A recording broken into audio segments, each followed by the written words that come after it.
It was towards the end of the deployment too. This might be my last big, I don't know, shindig in Iraq. And I saw it. I was like, I'm taking the fucking ramp. And they're like, oh shit.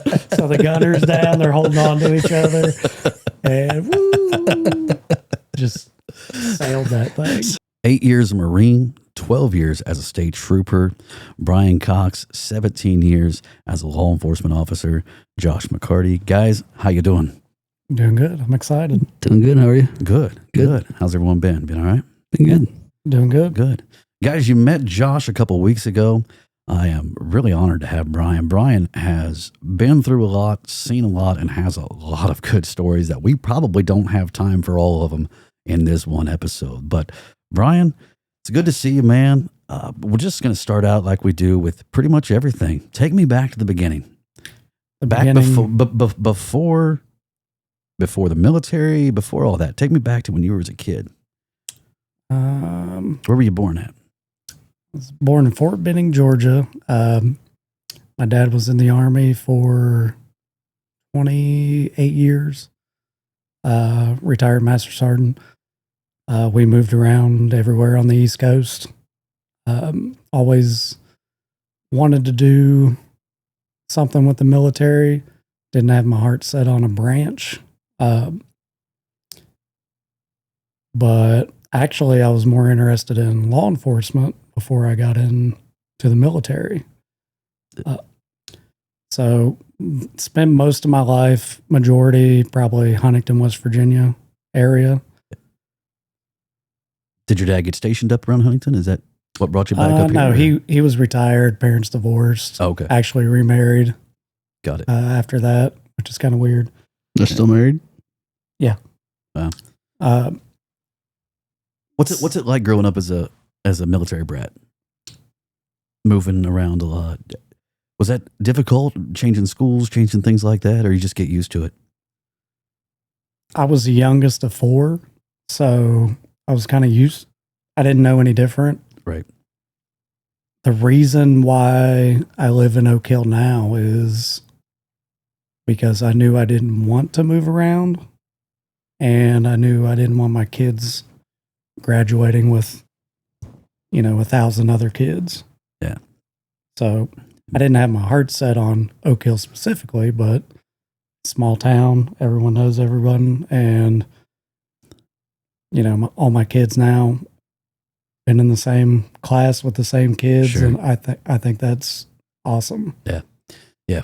I grew up kind of furthest thing from a military brat, but I was a preacher's kid. So we moved around. Moved a lot, changed schools a fair amount. I think we probably went to 4 or 5 different schools. Mm-hmm. So a fair amount, not as much as some of these military kids, but so I get that a little bit. So growing up, you said when you were younger, you actually wanted to be law enforcement before military. What drew you to law enforcement? I didn't have any law enforcement in my family at the time. And Huntington actually had something called Police Explorers. So I was 15 and a half, and you got a little uniform, and you could ride around with the Huntington cops. Right. And it was afternoon shift and midnight shifts. That's crazy. And it was, it's a college town, Marshall University, and we got to watch them arrest a lot of drunks. And some of these kids didn't know the difference. They thought we were cops sometimes. Had no idea. We had guys running, and I'd be left with the car and standing there with nothing on my belt. Starting at 15 years old? 15. Wow. So we got to see like the college life. So that was exciting at that time. And I did it all through high school. Wow. And I didn't go in the Marine Corps till I was 21.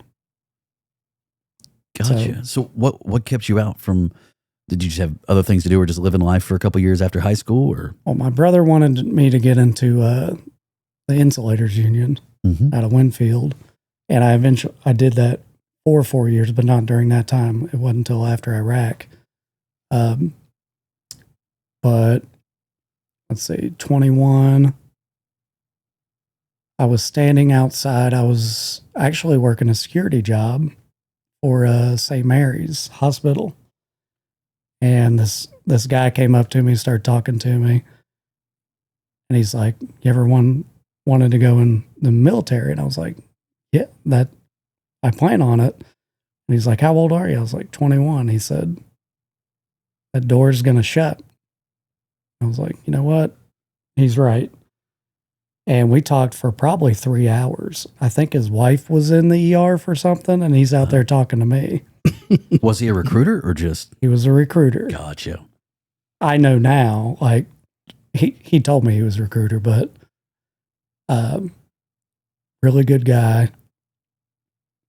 Stayed with me through the whole process. And actually, I was supposed to go in December, would have been December 1st of 2005. And my birthday's on the 8th, and then Christmas. And my mom asked if we could wait. Could I go in after? And looking back now, I know it was probably like parting the seas to change my entry date, because I already had an entry date. Oh, shoot. And I went to him. So you were scheduled for MEPS and everything and changed it all. And he got it changed. Wow. So I went in December 27th, 2 days after Christmas. Dang. 2005. Dang. So it was just more of a random change for you. It wasn't anything that jumped out in front of your head that said, I want to go from being law enforcement to, it was just a random encounter with I knew I was going to do law enforcement for the rest of my life, but my view on the military is, and it's an opinion, but I believe every male should serve, every capable male. I know some countries do that as a requirement. Yeah. But I said nobody in my family was prior law enforcement, but every male in my family was prior military, and 98% Army. And like I said, my dad was a master sergeant in the Army, and I went in the Marine Corps. How did that go over? So that's still a fun thing. Like anytime I go over to the house, he'll be dressed normal, and he goes into his bedroom, comes back out, Army of one hat. It's just an unsaid thing. And years, it's, he'd say, I had the Marines, come in to my mess hall or something like that. And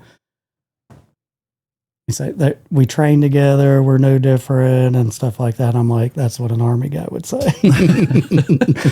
It's no different. But like I said, I knew every male should serve. I wanted to do my time, especially I knew it was during wartime. And all my thinking was, I want to be trained the best, the roughest, because I know I'm going to war. Right. If it was during a time of peace, I'd probably just be like, would have went in the Army? Well, looking back now, I'd probably go Air Force. Okay. Just sit in a chair and kick your feet up. Get my college paid for. But I knew I was going to be sent somewhere, and I wanted to do my time. I knew it wasn't going to be a career. Right. So with going in the Marine Corps, I wanted to go MP. Right. Because I wanted to go in law enforcement. So I go into the recruiter, and knowing what I know now, they get sent something from above that's, we want a certain number of this guy, and this guy, meaning like this number of infantry, this number of combat engineers, this number per month. So when they meet somebody, their whole goal is, how can I turn this guy into the number I need? And I call it the dark side. Yeah. And they tell you what you want. But I wanted to go MP, and it was going to be a longer school, and everything was just kind of negative about it. And then gunnery sergeant comes out. He's like, you ever heard of combat engineers? No, sir, I haven't. And they blow shit up. Sounds fun? I was like, kinda. Had a big old binder. He's showing me just all kinds of pictures and stuff like that because he was an engineer. Mm-hmm. And he said, and the unit's out Cross Lane, West Virginia. It's just down the road from you. Instead of you going to, I think the MP unit would have been out of Columbus. Gotcha. And I was like, okay. Yeah, not far. So I'll be a combat engineer. Sure. And went into that, went to the schooling, got back, and deployed in 2007. Where'd you go to boot camp at? Well, the place where they make real Marines. So there's a difference between there and California? Oh. So there's two different places that make Marines, Mm-hmm. California and South Carolina. And we call the California ones Hollywood Marines. So there is a difference. There is a difference. Okay. So you don't know the weight of that question. I don't. When you said that. I don't. But I know every Marine out there is just laughing because anytime a Marine's, where'd you go to boot camp out? Well, I went to the place where they make real Marines. That means Paris Island. Okay.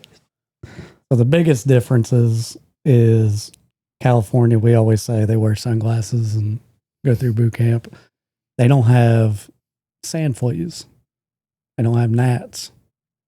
But they have a giant ass mountain that they have to climb up in full gear. But Paris Island, you have to stand in attention and let them eat. So you're wanting to twitch and you got them just biting all over you. And usually the drill instructors let them eat, like knowing what's happening. and it's all over your body. You're out there PT shorts, shirt, sweating, and it's not like a mosquito. Right. So it's just bites. It's like a bite. But it's part of the discipline. Well, sure. But that's the biggest difference between the two. You got Hollywood Marines and real Marines. Yeah. Probably going to get some hate for that. It happens. Well, I think it goes back to that thing that there ain't anybody else that could have that conversation. It takes one person like you that can say it and still have the respect of your brothers. I believe Mark Dunn's dad, you knew he was a Marine, right? I did. He's a Hollywood Marine. Okay. So that was always Steve, a fun. Steve was a Hollywood Marine. Wow. It was something with MEPS. He got sent to like a central MEPS in the U.S. And it was kind of like, okay, we're dividing the alphabet and these guys go west and these guys go east. Yeah. So even though he was on the East Coast to begin with, it didn't Just dictate split 'em where up. he was going. Wow. So you go to boot camp, you come out, you do your, what do they call it? Tech school there? Or I know the MOS school. MOS school. Okay. So you go there, come out, you go to MOS, and your MOS is a combat engineer. Is that Yep. correct? 1371. 1371. Combat. Where'd you do that school at? Courthouse Bay or Shithouse Bay. There's a whole lot of Marine stuff. Where's that at? South Carolina. South Carolina as well. So yeah, they just bus you Over down there Okay. and spend a couple months. It was only 2 months. Gotcha. Where'd you get stationed after that? So I was in the reserves. Okay. So my unit's out of Cross Lanes. Gotcha. Okay. So being a combat MOS in the reserves, we had to do the 1 a month Mm-hmm. thing that you hear about. Mhm. A lot of units that aren't combat can do all their drills Mhm. to get a satisfactory year Mhm. in like month and a half or 2 months.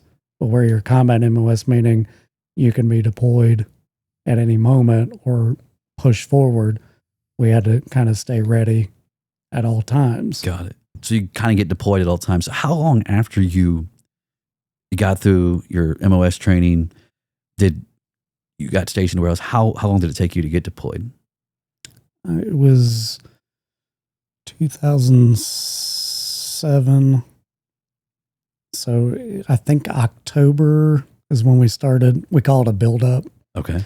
And before any units deploy, even if you're active duty, Yeah. you do a build-up. You don't just go, hey, you're going unless it's World War III Yeah.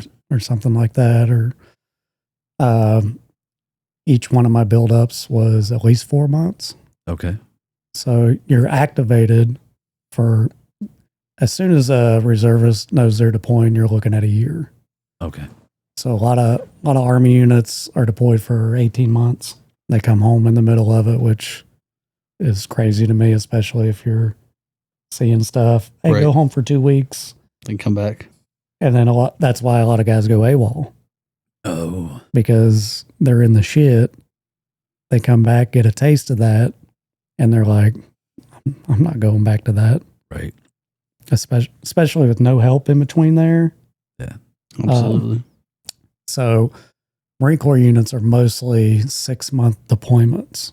Okay. But then you add on that build up before, and then so 4-month build up, 6-month deployment, combat deployment, and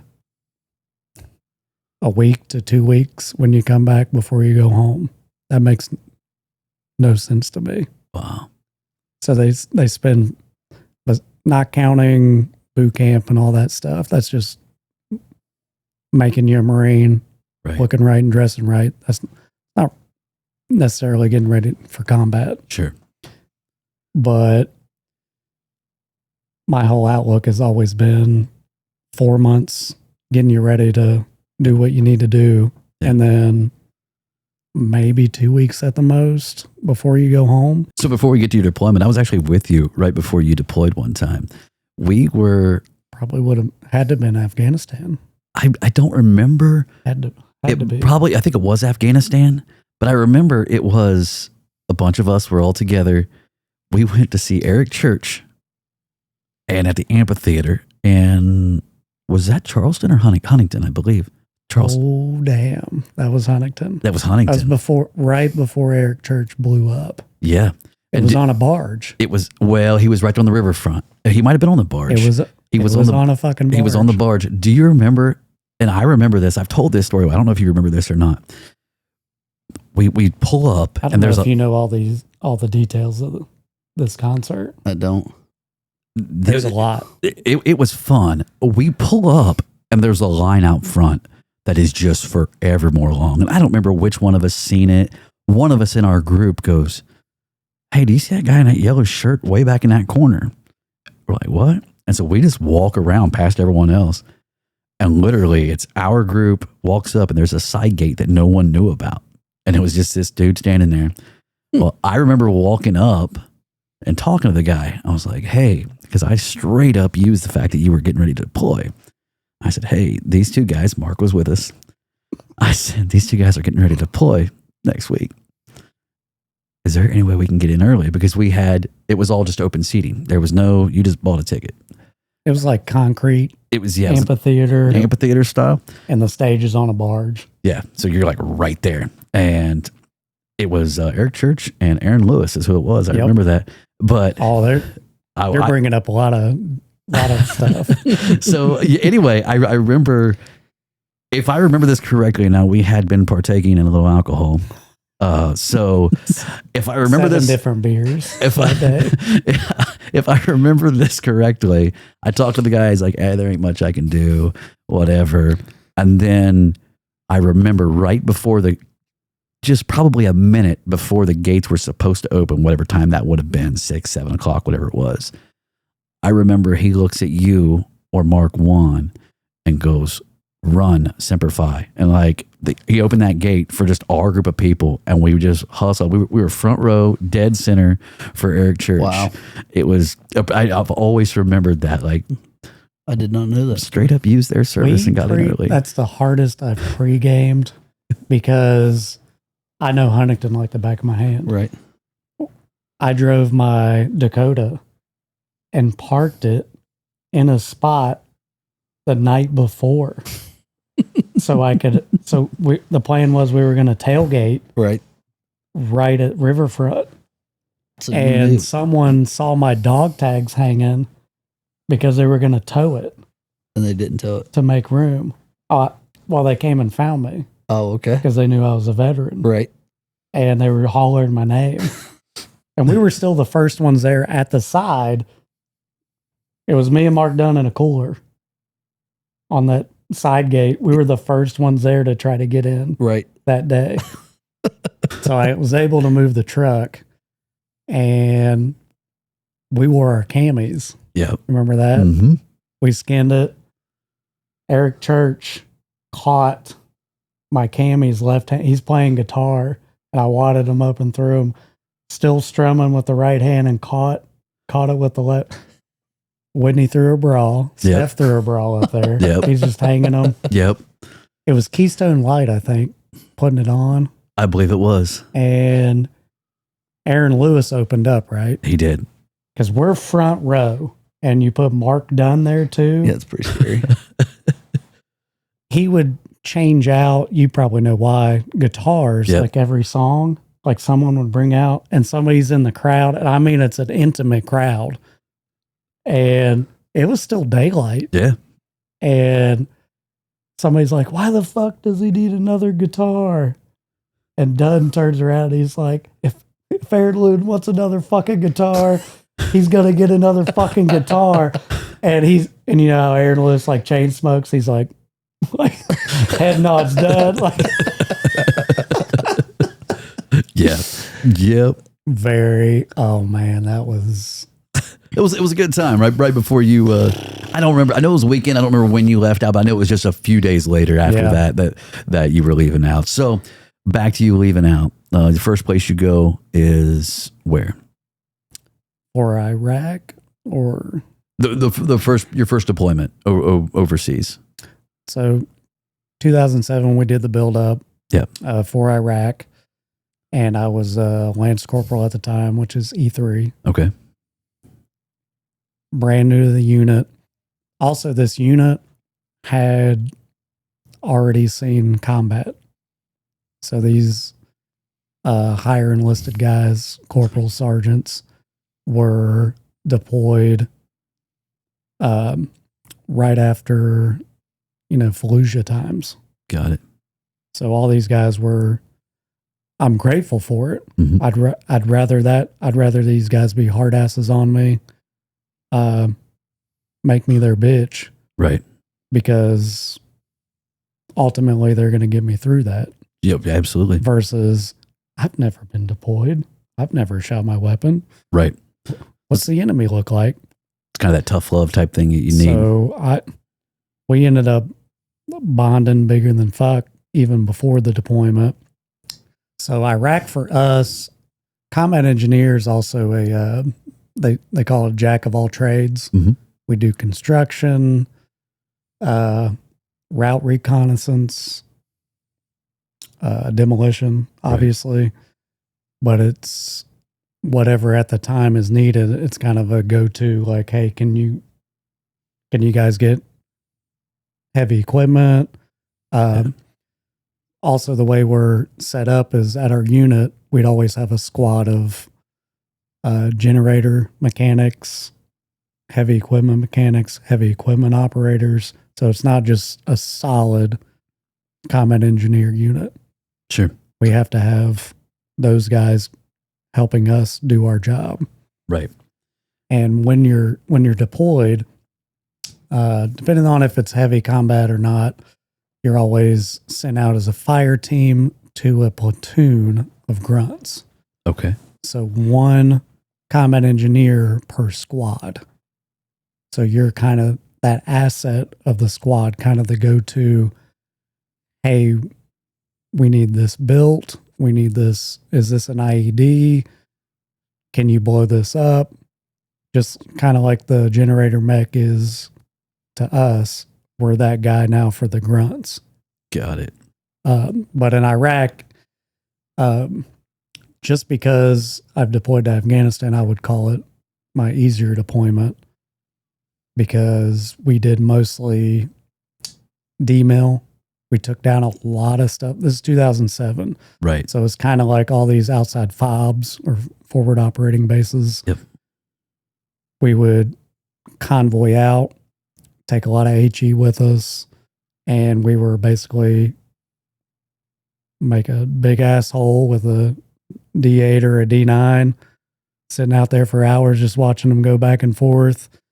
We'd burn what we could burn, and then the rest, like Hesco, all that stuff, gone. Bury it. So we went to a lot of places like Ramadi, and Dunn would know all these. I forget a lot of places, but a lot of heavy hit places. If you read any books or any movies, I know a lot of these names would come up, like Ramadi and stuff like that, where you know they had heavy casualties and right and things. So you see, you're burying a lot of stuff. What are you burying? Do you know what Hesco is? I don't. Okay. I don't. It's a fencing. It's a barrier fencing. So it's like, imagine fencing, but you stack it. It usually comes stacked. You put it upright, and you're supposed to use heavy machinery, but you are the heavy machinery. Lance Corporal's working party, yeah. So you'd get, and they come in different sizes: small, medium, Is this large. like the triangular shaped stuff that you pull and you pull it, it all comes and out? it makes cubes. Okay. It's like fucking Minecraft. Okay. Almost. Yep. Now I know what you're talking about. I didn't know, obviously, about and it has felt inside of it, and then you can dump sand, anything inside of it. Got it. So we build a lot of fobs too. Right. With that. So in Iraq, it was mostly trying to get rid of that, which was fun, not fun. Hesco can also be turned into a lot of other things if you need, like a grill. I don't think you're supposed to cook on Hesco barriers. Off Hesco. Right. It was actually the funny Iraq story. We were out at, it was supposed to be 3 days, ended up being 4. Nobody slept. And we're just trying to get the fuck out of there. And I remember it was Day, Corporal Day. He's actually from this area. He's working at Mark Porter Ford. Great guy. Never seen him drink a sip of water. He had cases of Mountain Dew sent over. That's all he's ever drank. Jeez. And I don't know how he's still alive, but I love him. We were so hungry, and we came up. Somehow we had burgers. Middle of nowhere. I don't know if we got them from the Iraqis. And he was just like, fuck it. We're eating burgers. And it was nighttime. And we're like, Captain said, no white light. And he's like, well, Captain ain't here. And we dug a hole, cut Hesco, made a grill, cooked burgers. Oh, shit. And guess who shows up in the middle of nowhere? I knew you would know. The worst person you can imagine always shows up when you're doing it's a fact. The thing. How'd that fucking go over? Well, at first he just kind of walked up and he's just like knife hands to fire. Like, I told you guys no white light. I guess I didn't say fire. And Dave's like, guys, we're hungry, sir. And then he said, you want one? Did he eat one? He ate one. Okay. All right. It's all good.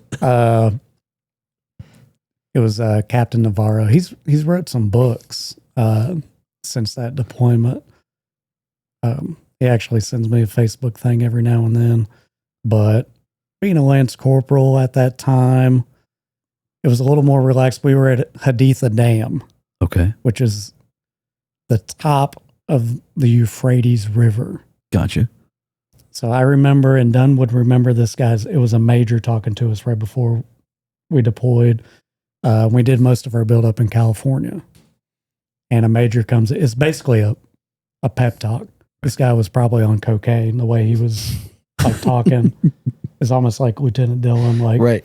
Just psychotic. But it was like pregame speech or halftime, like. Right. And he's in there. He's like, you guys are going to the fucking Euphrates River. He said, I was there 2 years ago. I took a shit in the Euphrates. It's in the Bible. Like, I'll never forget that. Jesus Christ. But Haditha Dam, starts the river Euphrates. Obviously, everyone knows that.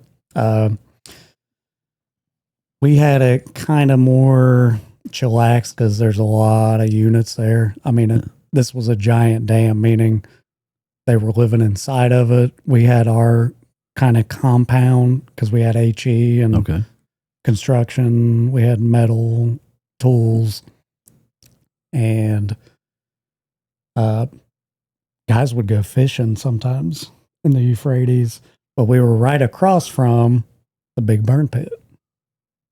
And that thing was bigger than probably 2 football fields. Wow. And we're right across the river from it. And that's a whole other topic. They're putting anything you can think of. Anything on this planet you can think of, what wasn't thrown away and picked up by the garbage man, it was burnt. So any bad equipment, body parts, just anything you can think of, medical supplies, everything. No, I'm going to back you up on that. Body parts. Yeah. So enemy combatants. Well, I might be jumping ahead, but like my deployment to Afghanistan, a lot of those guys lost arms and legs. Got it. So something I didn't think about until being, in an IED blast in Afghanistan. I remember one of I think it was a Lance Corporal, I can't remember his name, but we had the scene pretty much cleared out. And I say scene because now I've been a trooper 12 years. Yeah. And we're walking around the helicopters. We had 2 helos come in. They all left. And I see them picking up stuff. I'm like, and I was a sergeant at the time. I was like, what the fuck are you doing? Birds are out of here. We need to go. He's like, I'm not leaving parts of him. So I helped him start picking up pieces of one of the guys that lost his legs. So we went back with cargo pockets. Yeah. Full of just body parts. So when I say body parts, just something you don't think of, but you don't want the enemy to get it. Right. It's very intimate at that time. Absolutely. Like that's him. Yeah. I'm not going to leave him. Right. No matter what part it is, even if it's a necklace or a hat. You don't want them to have a trophy. Nothing. Or even if, I don't even know if they have coyotes over there, but an animal. It's a respect come thing. get it. A respect thing, more control, respect. Yeah. We're going to do something with it. Right. Or a lot of, suicide bombers. What's left is knees and below. So when we're rolling through the streets, if we knew a suicide bomber just got blown up down the block, when we're rolling through the next day, I remember one particular time, I don't think they knew what to do with it either, the Afghanis. Right. They would just put the body, I remember going by, actually I took pictures of it, that's how messed up at the time, when you're younger and you're in that combat sense of, there were just 2 legs on a barrel. And Dunn's like, hey, there's the fucking legs, get a picture. Jeez. Right. Wow. You're in a combat mind over there. You're not. But it's stuff like that that's kind of like, yeah, combat mind, it's completely different. And I don't disagree with it at the time because you have to have a certain mindset. 100%. Just like when you're on a certain scene, you have to have a certain mindset. Yeah. You have to. You absolutely do. And can no way relate to what you just talked about. But being in a different form of public service, I can relate to an extent. Yeah. With some of the stuff that fire service, things like that, no way compares. But you do have to have that mindset. You have to go into it with a completely different mindset. So when I say body parts, yeah, got it. So it could be enemy, us, sure, and then you don't have the luxury of bagging this up, putting it in a cooler and sending it to Germany to be disposed of properly. You don't have that. Right. So especially in that moment when we're So you're just needing- burning it, putting it in the pile, making sure it's disposed of the way you want to dispose of it. Yeah. Wow. So it's anything you can think of. Yeah. And you know how stuff gets shipped, all the shipping stuff, Mhm. especially military equipment. What do you think happens with that? You think we're recycling it? No. Yeah, no. It's No. burnt for sure. It's burnt. Right. And then your HE guys they just stir it. Mm. Like you pour JP8 on. I don't know if you've ever heard it called JP8. I haven't heard it called JP. It's just diesel. Okay. That's just what the military calls Got it. diesel. So they just pour JP8 on it, burn it. If it starts going out, they fluff it up, pour some more fuel on it, whatever kind of fuel, Just keep it burning. and they keep fluffing it. Wow. So you could have HESCO in there with the metal. Mm-hmm. So back to the fobs in Iraq, Yeah. we would burn anything burnable. And mainly HESCO we'd try to bury. But you've dealt with fencing, and you can't just wad that up nicely. That's why No. we make the giant ass hole to put it in there and bury it. So when we leave any military place that we've occupied, it's kind of like we leave it clean. Got Like it. we weren't there. Not like the way we left Afghanistan. I was getting ready to ask that. I'm glad you went there because I was just getting ready to lead you to that. I was like, so you wouldn't have left it like they did a couple years ago. That hurt a lot of us, the way they left that. How did that make people like you that were there, that were in that battle? Any OEF Operation Enduring Freedom veteran, which was Afghanistan, Mhm. was just like, well, any Americans, just like, I wouldn't have left one scrap of metal Right. because it's not gonna be used positively. No, I mean, and you look at everything they left over there, all the equipment, all the weaponry, you know that's just going to get used against Was it in the billions? Billions. billions. Have you seen the parades they've been having with all the equipment? It's Rooms upon rooms of equipment. Yeah, and just left it because it was cheaper to leave it. Equipment. Cheaper to leave it. And there were stories. There was casualties from us leaving.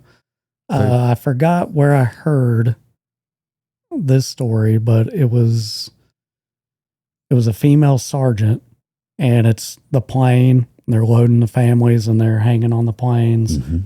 And it was a local. When I say local, just somebody. She saw it was maybe a mother and a kid, and it's a mob at this point Sure. because they're thinking life or death. I got to get on this plane, and the lieutenant's in front of her, and the lieutenant saw that the female sergeant saw the woman go down.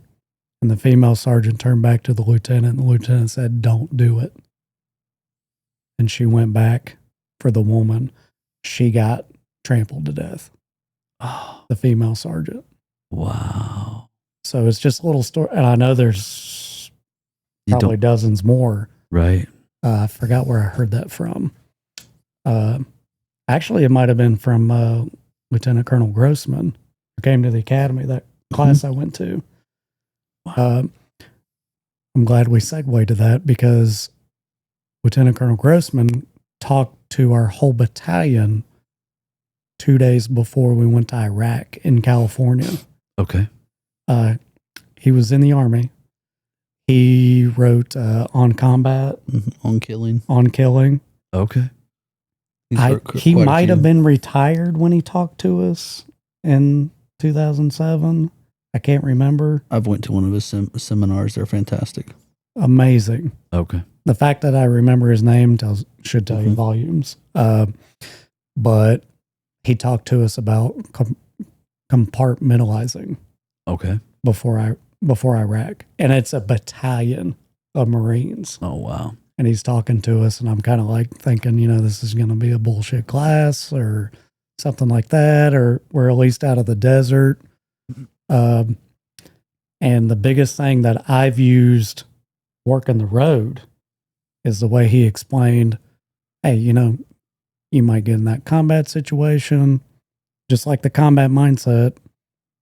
Take that, put it in a drawer, save it for later. Yeah. You got to. Yeah. It's not like working the road, but you'll have to open that drawer sometime. Right. And talk about it. But the thing he said next was, you have to let it out at some point. Yeah. And I've told people this on traffic stops that I've stopped. I could see they're having anxiety or something like that. I'll say, that's just like a Mountain Dew bottle. If you shake it up and it doesn't go anywhere, it's still inside there, pent up. But if you don't open that cap just a little bit and let a little bit out, it's going to blow up in your fucking face. Oh, shit. Damn, it's a good analogy. So you got to, so I've learned from like Cress, Sergeant Cress. James Cress. When he talked to us, he was involved. He shot and killed someone on duty. Had to. And he came in and talked to our class. He did. He comes in every class and talks to us. And he said, it's therapy. Yeah. Every time you talk about it. That's why I'm here doing this, because every time you talk about it, you open that bottle just a little bit more. It's just a little bit. Because if you have something traumatic and you just hold it, it's that Mountain Dew bottle that's been shaken for 20 years. Man. And you won't even know what it is. I've been there. Wow. Yeah. And eventually it's just going to blow. So, Iraq, we come back. The classes were pretty much a joke. Like I said, like you do all that stuff, 4-month build up, 6-month deployment, 2-ish weeks, go home. Yeah. And at that time, you probably don't know, maybe Jimmy's said something, but if you're in that 2 week, the rumor is, and they kind of tell you, hey, because you fill out all kinds of surveys, we'll call them, do you have any nightmares? Do you have this? Do you have that? Yeah. And if you check yes, you're not going home for 6 more weeks. You got to stay in Camp Lejeune. So what you're telling me right there is there's a lot of guys that are dealing with mental stuff as soon as they come back, but they're not going to tell you they are because they want to go home. If they check the wrong box, they got to stay there. It to me was almost like a scare tactic to be truthful. So in your eyes, they're holding it over your heads. They want you to go home. They don't want the problem. Damn. So, and it was pretty much the same thing for the Afghanistan deployment. When we came back, it was 2 weeks, kind of like, and we called them, do you want to kill yourself classes? Jesus. And everyone already knew, because that unit we went with then, they were out of Tennessee. They all knew. You got to check the right boxes. It's kind of like if they said, hey, you can't work for the patrol anymore if you say you're messed up from that. Yeah. Yep. Or you won't get paid, or you can't go home for 2 weeks. Yeah. If you say that you're jacked up. Yeah. Or you want to see a doctor. Right. Wow. So. Oh, I got volumes of stuff like that. Did you have any crazy incidents in Iraq? Any critical incidents that you could think of? No. I've never been asked that. I don't know if Afghanistan might have kind of blanketed. Depressed or suppressed everything else? Yeah. We did some reconnaissance. We looked for IEDs. We found some old, like probably 2 decades old. Wow. Caches and just old They probably forgot where they buried them. Stuff. But you guys found them. We found them. Were they still active? Were they? Some of them. Some of them. We only used metal detectors maybe 2 or 3 times, but our main thing was, well, since you asked that, so I said we mount up and we'd go out to different fobs. Mm-hmm. So when we did that, it was all us. We didn't have like grunts mount up with us or lead us or anything like that. We had 7 tons. We called them 6-wheel cougar or 4-wheel cougars, just the V-haul. Mm-hmm. You know what the V-haul Yep. is for. And I think we had a 6-wheel and a 4-wheel. And I wanted to drive one time, which we all had our driver's license to drive them. We had to go through a course before we deployed. Got it. I never got to drive. Yeah. I said I just wanted to one time. And Josh knows how I drive.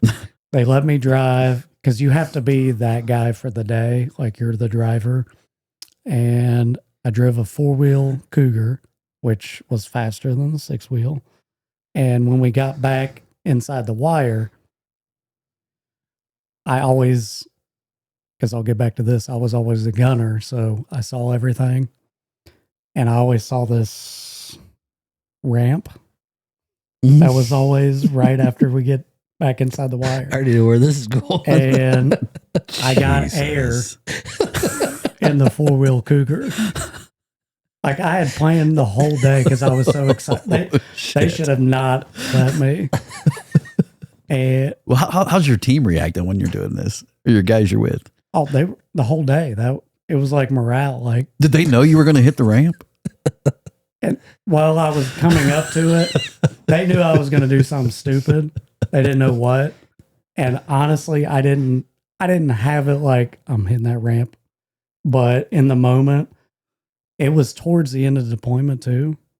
So I was like, this might be my last big, I don't know, shindig in Iraq. And I saw it. I was like, I'm taking the fucking ramp. And they're like, oh shit. So the gunner's down. They're holding on to each other. And woo, just sailed that thing. So there's your exciting moment in Iraq. Yeah. There's plenty of other Right. exciting stories. Many getting chewed out for. I called this guy Chuck. It was a sergeant. I was a Lance Corporal at the time, so you can imagine. He came in the hooch one time. We called him hooches, and he was like, "Cox, you're supposed to be on watch because if you're not going out, you're on a 24-hour watch in the COC." And I was like, "Chuck, I'll get there in a fucking minute." Well, this guy never left the wire. He didn't really tell us this until we got in country that he didn't believe in being a combatant. Oh, I don't know what you call him, but anyway, so he became they used to call them conscientious objectors. They used to call them. sounds good. There was a whole movie made about them people. Yes. Hacksaw Ridge. Anyway, He left the wire though. oh, Meaning he went outside Sure. into the Yep. shit. He was no, I'm not going to. So another good terminology. Those guys are called foppets, Okay. meaning Yep. they never leave the wire. Yep. So he became the whatever. I don't know. He kind of controls stuff or tries to, but obviously lost a lot of respect where Lance Corporals called him Chuck. Yeah. And I had done that many times to him before. Real weird guy. Like he had a whip. Like he would be out there doing. That's weird. Well, Marines are different. okay. They're just, I think that's an understatement. yeah. Well, I was thinking of the best way to put it. Right. When, and this is going off topic too. When you're signing up, because like my dad, like he sees, there's no difference. We got, pretty much the same assets. We can do pretty much the same stuff. Army has better, newer toys. Marine Corps gets hand-me-downs. All our stuff is just, if the Navy's done using like the Mark 19s and grenade launchers, we now use them in full fashion. So the difference, some of the wars we fought, Chosin Reservoir, the Frozen Chosin, Guadalcanal, you have to have a group of men that have a different mindset because they're going into chaos. Got it. And you got this crazy group of guys that you can be like, we need to take that hill. And somebody's like, we've already lost 30,000 guys. That wouldn't be said by someone higher up in the Marine Corps. It would just be, like you're the Chesty Fuller. Oh, yeah. You're the first person to ever tell me about Chesty. So, quote that Dunn always remembers is the first time Chesty Fuller saw a flamethrower, his first question was, where do you put the bayonet? You see what I mean? Yeah. If I could bottle up the mindset being different in a phrase, right there. Yeah. Wow. Like flamethrower's already fucked up enough. Right.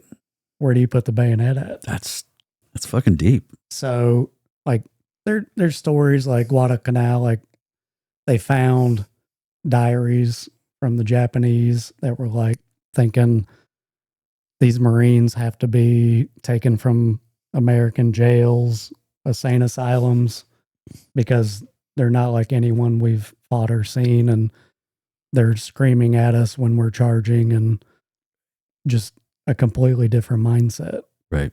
So, I mean, just to kind of put case in point, everywhere I've been, if it's been like the first time occupying that space, we're there for a few months, then the Army comes in. Got it. Yeah. So you're not the same at all? The Army and the Marines? It's just, and signing up for something like the Marine Corps, you got to be a little bit. You've got to be a little different, a little messed up. Difference, politely, the polite way to put it, I guess. I think what he wanted to say is you got to be a little fucked up. Well, like I knew I was going to be deployed. Yeah. And I knew the best training was going to be by them. Yeah. And so here's a question more on mindset, right? So we're talking about a fucked up mindset. And I haven't served. But when and we talked about this a little bit with Keith and Josh, but it's on way bigger of a scale. And I kind of want to pick your brain for a minute before we jump back into a little bit more of this conversation. But we're talking about that mindset, and how do they train you, or do they train you, or how do you come to grips with the active realization that you're putting yourself in a situation where you've got a real good chance of getting killed? Is that thought that, hey, I might die today, is that on your mind while you're there? Do you push it out? Is it something that you just have to not think about? Or does it take that fucked up individual to just be like, fuck it? Well, I would say some people, majority of the people in the Marine Corps probably already have psychological problems. Okay. There's plenty of them in law enforcement. There's plenty of them in any other branch that go in like, I'm going to get to kill somebody for free. Like, but the mindset is probably more starts from boot camp. Like a lot of guys always say, somebody said it's just like going into the academies, like boot camp. And I'm like, well, it's two different targets. Like, right. You might have to kill somebody on the job, but in boot camp, it's just kill. Like Right. if you get sent somewhere that's already, hey, we don't need to talk about you maybe killing somebody. This is going to be your job once you get there. It's the reality of it. But it's a mindset mixed with a huge overbearing group mentality. Okay. Because I would say the Marine Corps is just as good, if not better, at seeking out weakness on every level. So if you're not to that standard, well, like I was just talking about Chuck. Yeah. Yeah. Like that. Yeah. Everyone had zero respect for him. Right. And I get that. But back to it, that thought, is it just not in your mind that, like, you're in a fucked up situation over there, right? You're literally facing, and we're going to get more into that. But like, are they just training you to not think about it? Like the fact of what you're, not what you're going into, but the fact of what could happen, because not about what could happen, just what you're going to do. And so you're more focused on the job. Yeah. That you have to do while you're there. I had zero. I wasn't scared of dying. Okay. During that. Yeah. And that's kind of where I was going with that. That's what, through your training, through your boot camp, through the guys you're with. Which, looking back on it at a lens where I'm getting ready to turn 40, I'm like, holy fuck.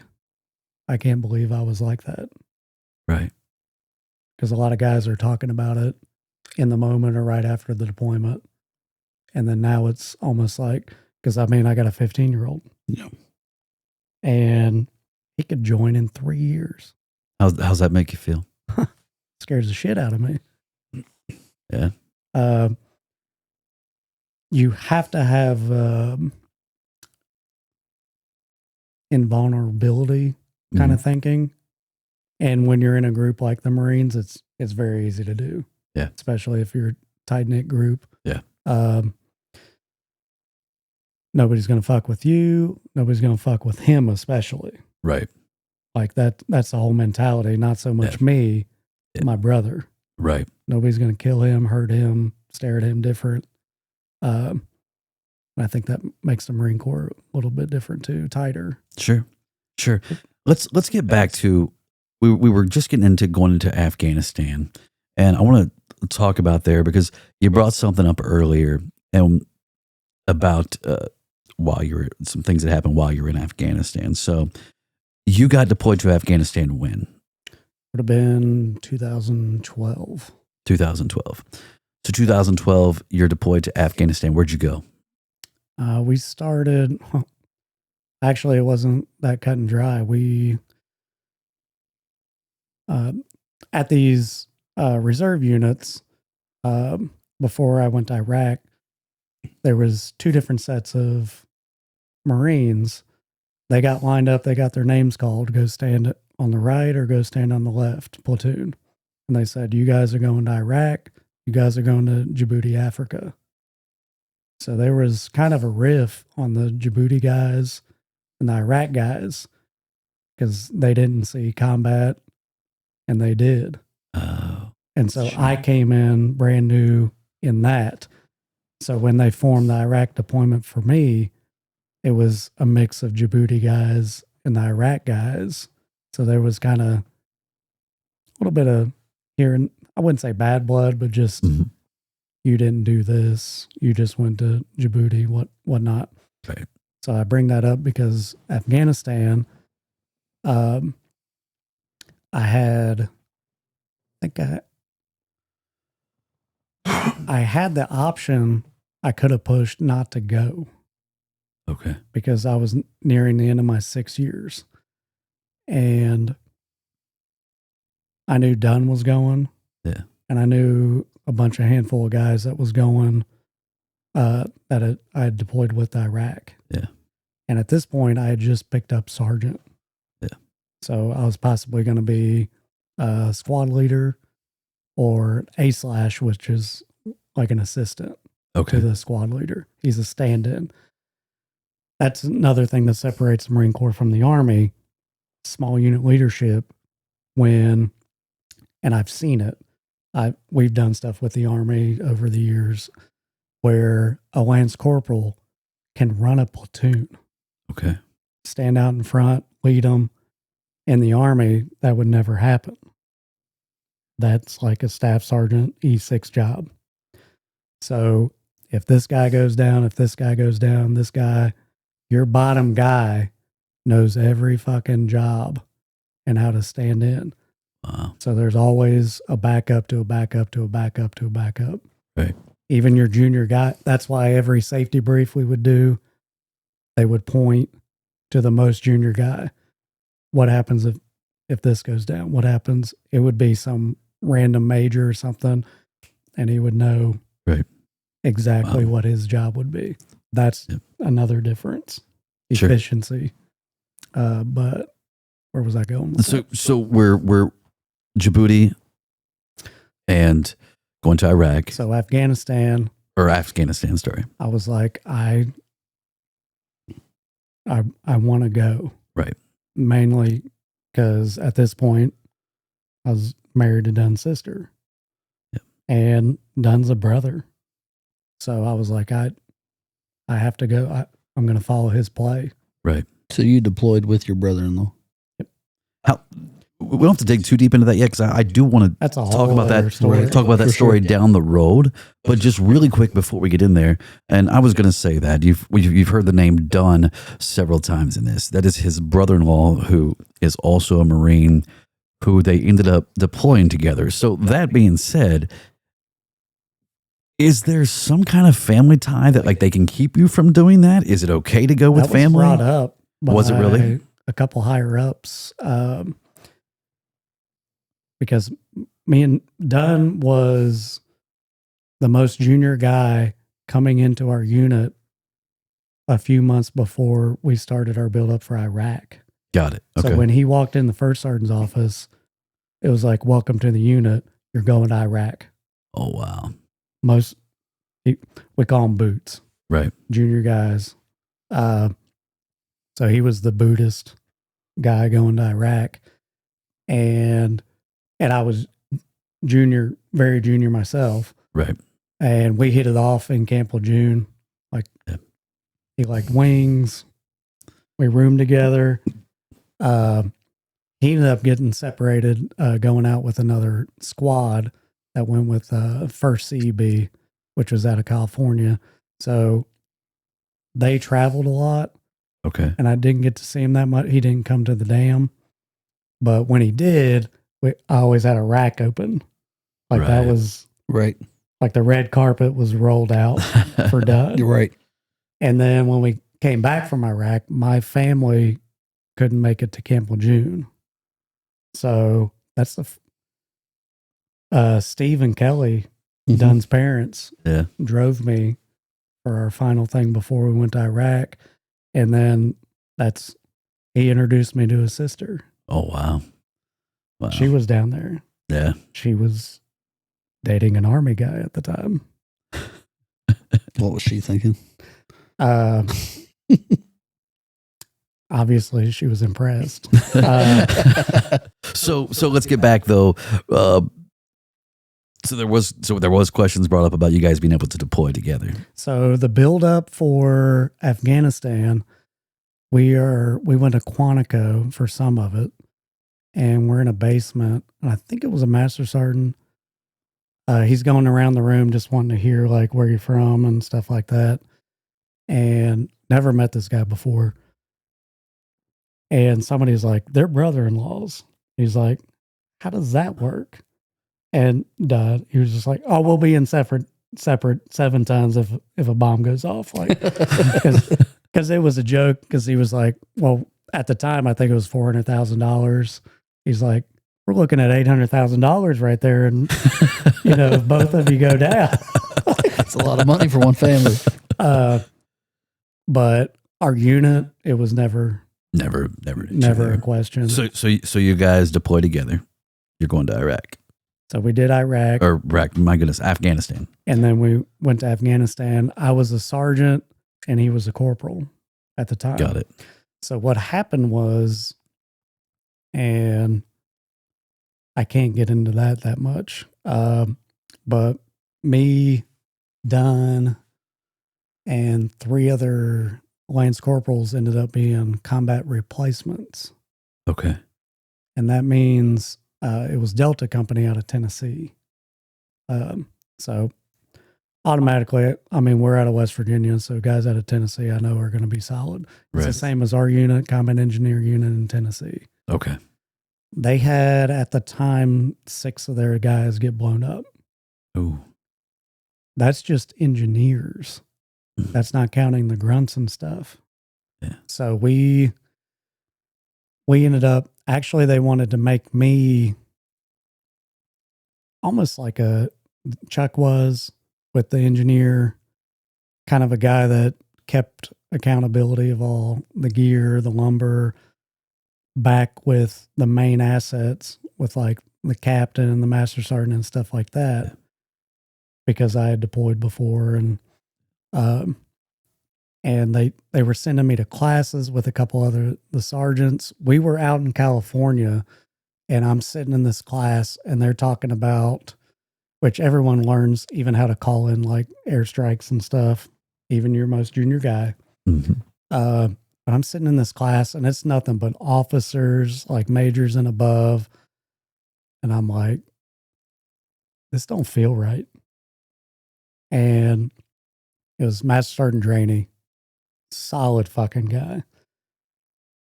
I pulled him to the side in an office after one of the little briefings. I said, Master Sergeant, can I talk to you man to man? And I knew he was capable of that. He was like, yeah, like, what do you need? And I said, I can't be this guy. I said, I gotta be with all my other guys. Yeah. If they're in a shithole, I knew I couldn't. One, if something happened to some of these guys I knew really well, I would feel bad, right, not being there. Mainly Dunn. Sure. And I said I didn't feel comfortable coming back after a deployment like that, knowing I was a fobbit. Right. Because I know I'm capable of handling chaotic situations. Right. Very well and taking care of people. And I was a sergeant at the time. So he was like, I get that. He said, but we'd have to replace you. I said, who would you want? I threw out a name of a guy that probably shouldn't be going. Right. I won't say his name. But Master Sergeant Draney made it happen. Oh, wow. But one of the conditions was you're going to have to be a combat replacement. And to me, that wasn't like bad. Right. I was like, I'm still filling a spot. My guys are still going. I need to be there. And we ended up, another problem or question that came up, the combat replacement I was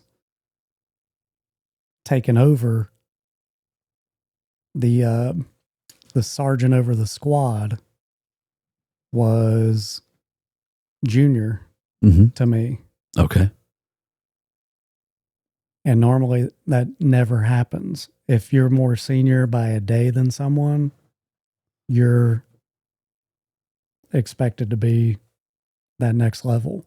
Got it. So I had more time. I had more seniority than the squad leader going in. And oh, wow. So they came to me and they were like, are you okay with a junior guy being in charge of you? And I said, I don't care who it is, as long as I'm helping fill a gap. Right. And me and him ended up butting heads, but there was nothing he could do because I was more senior than him. Right.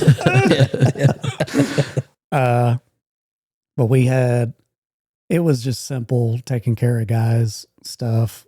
Right. That he didn't see. I remember after my strike, I had blood all over my camis. Yeah. And usually after a strike, higher ups come, chaplain comes, we call him Chappie, or the magician.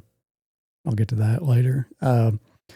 But when he came, I'm covered. And when you go out to these, even further than a fob, you take just like a pack with you. Like you don't take all your gear. Okay. It's just kind of stripped down. And I didn't have a change of camis. And it wasn't so much me, but the platoon I went with, they had, I think actually the squad I filled in on had 3 original guys from the start of deployment. Right. So let's go back before we get too far away from that. You talked about your strike. Now, I'm not military. Our viewers might not be military. Are we talking about the incident that we referred to earlier? Yes, IED strike. The IED strike. Okay. Can you take me through that day? Yeah, there's a lot there. A lot more than just the strike itself. I don't even remember his name. It's probably a good thing I don't remember his name, but he was a boot lieutenant. He was already in trouble from another strike previously for one of the guys that got hit. He left a rifle, and that's huge in anything. Accountability. So he came back after the strike and couldn't account for one of the guys' rifle. It was completely MIA. And so he was already like under the microscope for that. And I'll explain this real quick. So when I fill in, kind of like a specialty unit.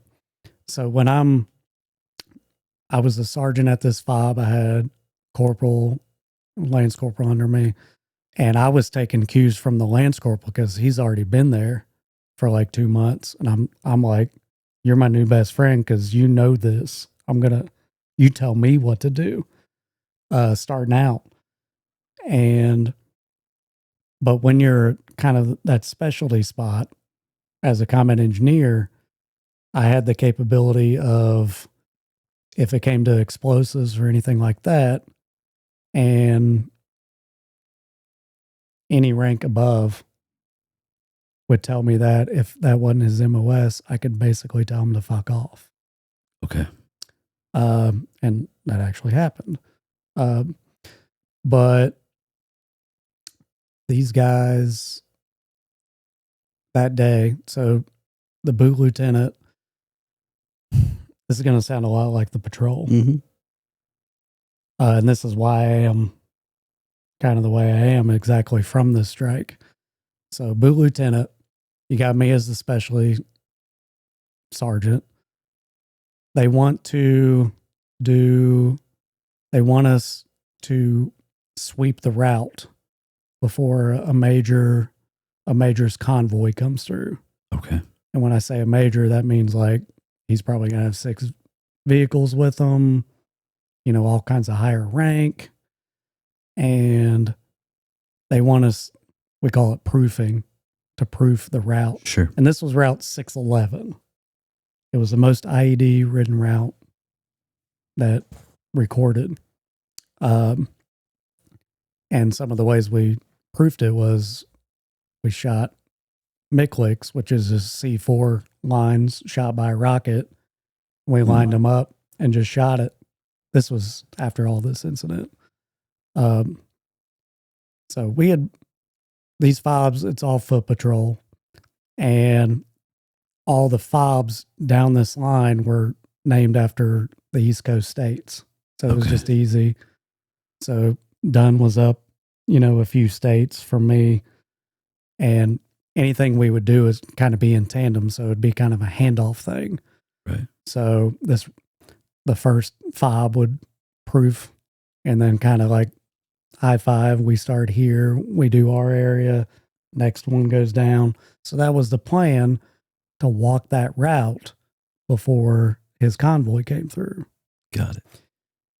Another side note, does it make sense to put a body out in front of a vehicle that has mine rollers No. that are made to take the blast? That's a whole other topic. Anyways, so that day, there's video of us gearing up for this day. Guy had a GoPro, the whole nine, because it's a whole thing before you go out. Like, the guys get together, go through a quick briefing. They'll touch base with like the specialty guys if we run into this, how much explosive you carrying, how many rounds 240 gunners carrying. Same thing over and over and over. Keeps you sharp. Mm-hmm. And do a prayer. It, and some of these units are so tight, it's somewhat hard. It's like going to another post and stepping in combat. But those guys took me in. I'm very thankful. They didn't have to. I could have been easily outcasted. Took me in, and we were supposed to step, I think, at 9 a.m. Supposed to hand off. Well, we never got radio that we were the second one to go. We never got, the first, they never started. We're kind of standing around, blah, blah, blah. Lieutenant comes out and he's like, hey, the major already rolled through a few hours ago. So most of the guys are like starting to take the gear off, but we're still going to go out and proof it. Oh. Check in a box. Wow. Oh, shit. Yeah. So it wasn't needed. So this strike you're getting ready to walk into didn't need to happen. No. All right. So me, the squad leader, I think the platoon sergeant, go in a little room. And this fob was maybe 50 yards, just small.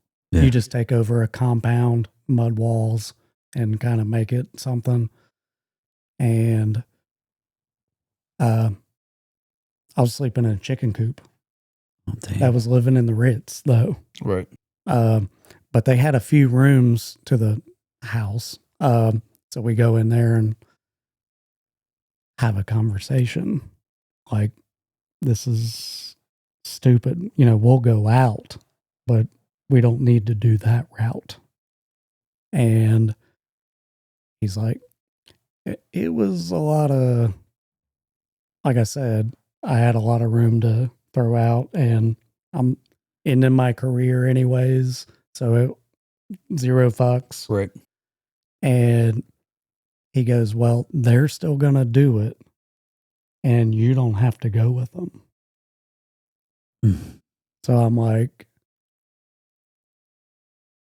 in a hard spot, not so much hard. I know I was going with them. Right. But he's like, these guys are doing it, but they don't have to go with you. Because the grunts are trained to use a mine detector, but they're not trained like we are. Sure. Like, that's all we do. And I'm like, I'm not pulling myself just for your dumb decision. And we go out, and there's some higher ups with them. We call a combat action ribbon, we call it a car. Okay. Army calls it cabs, combat action badge. All right. So everything's a little different each branch. So we would always, when we're in the vehicles, and I've seen it on movies too, where if you get random higher ups, just bloop, like, never seen this guy before, and now he's in the back of your 7-ton, we would start saying, hey, did you tell me about that used car?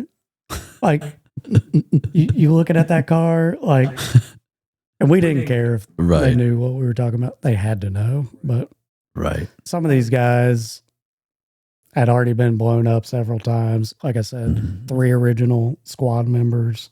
So zero fucks. And so there were some random higher ups with us.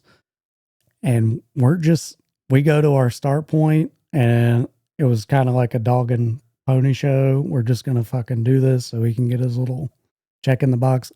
Also, that lieutenant wasn't with us during this. Yeah. Yeah, that's nice. Mm-hmm.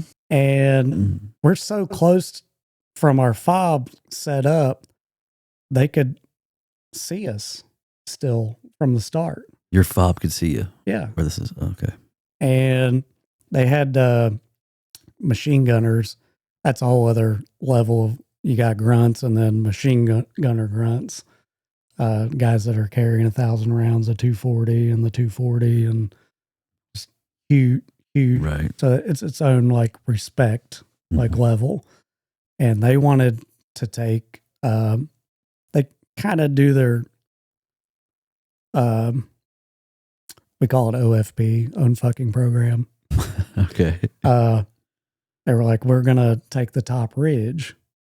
Yeah. Just so they're already set up in case we take fire and they would follow us. We were just starting out. I mean, I don't think we had even started stepping. Boom. Just goes off. I had my left side turned. The guy that was always behind me was Kevin Overstreet. Trusted with my life. And I'll say this real quick.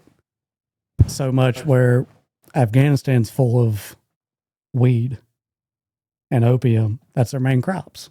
Okay. So to guard these crops, they had these grizzly bear looking fucking mutts.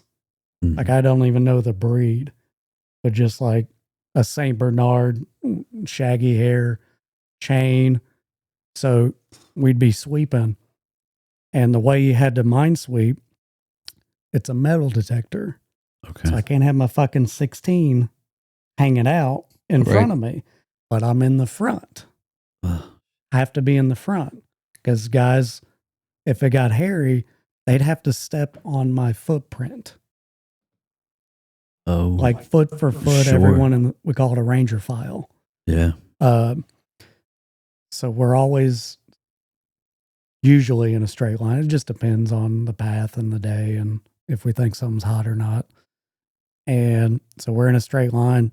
So if I came around a compound, a wall, there'd be a dog there.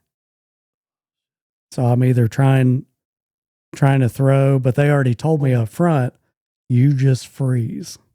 Right. And the guy behind me, the guy behind Overstreet too, was a sharpshooter. He had like kind of a sexy M16 with the scope on it, little silencer. And I remember the first dog, I was just like, he's going to get me. And shot right behind me, nailed him.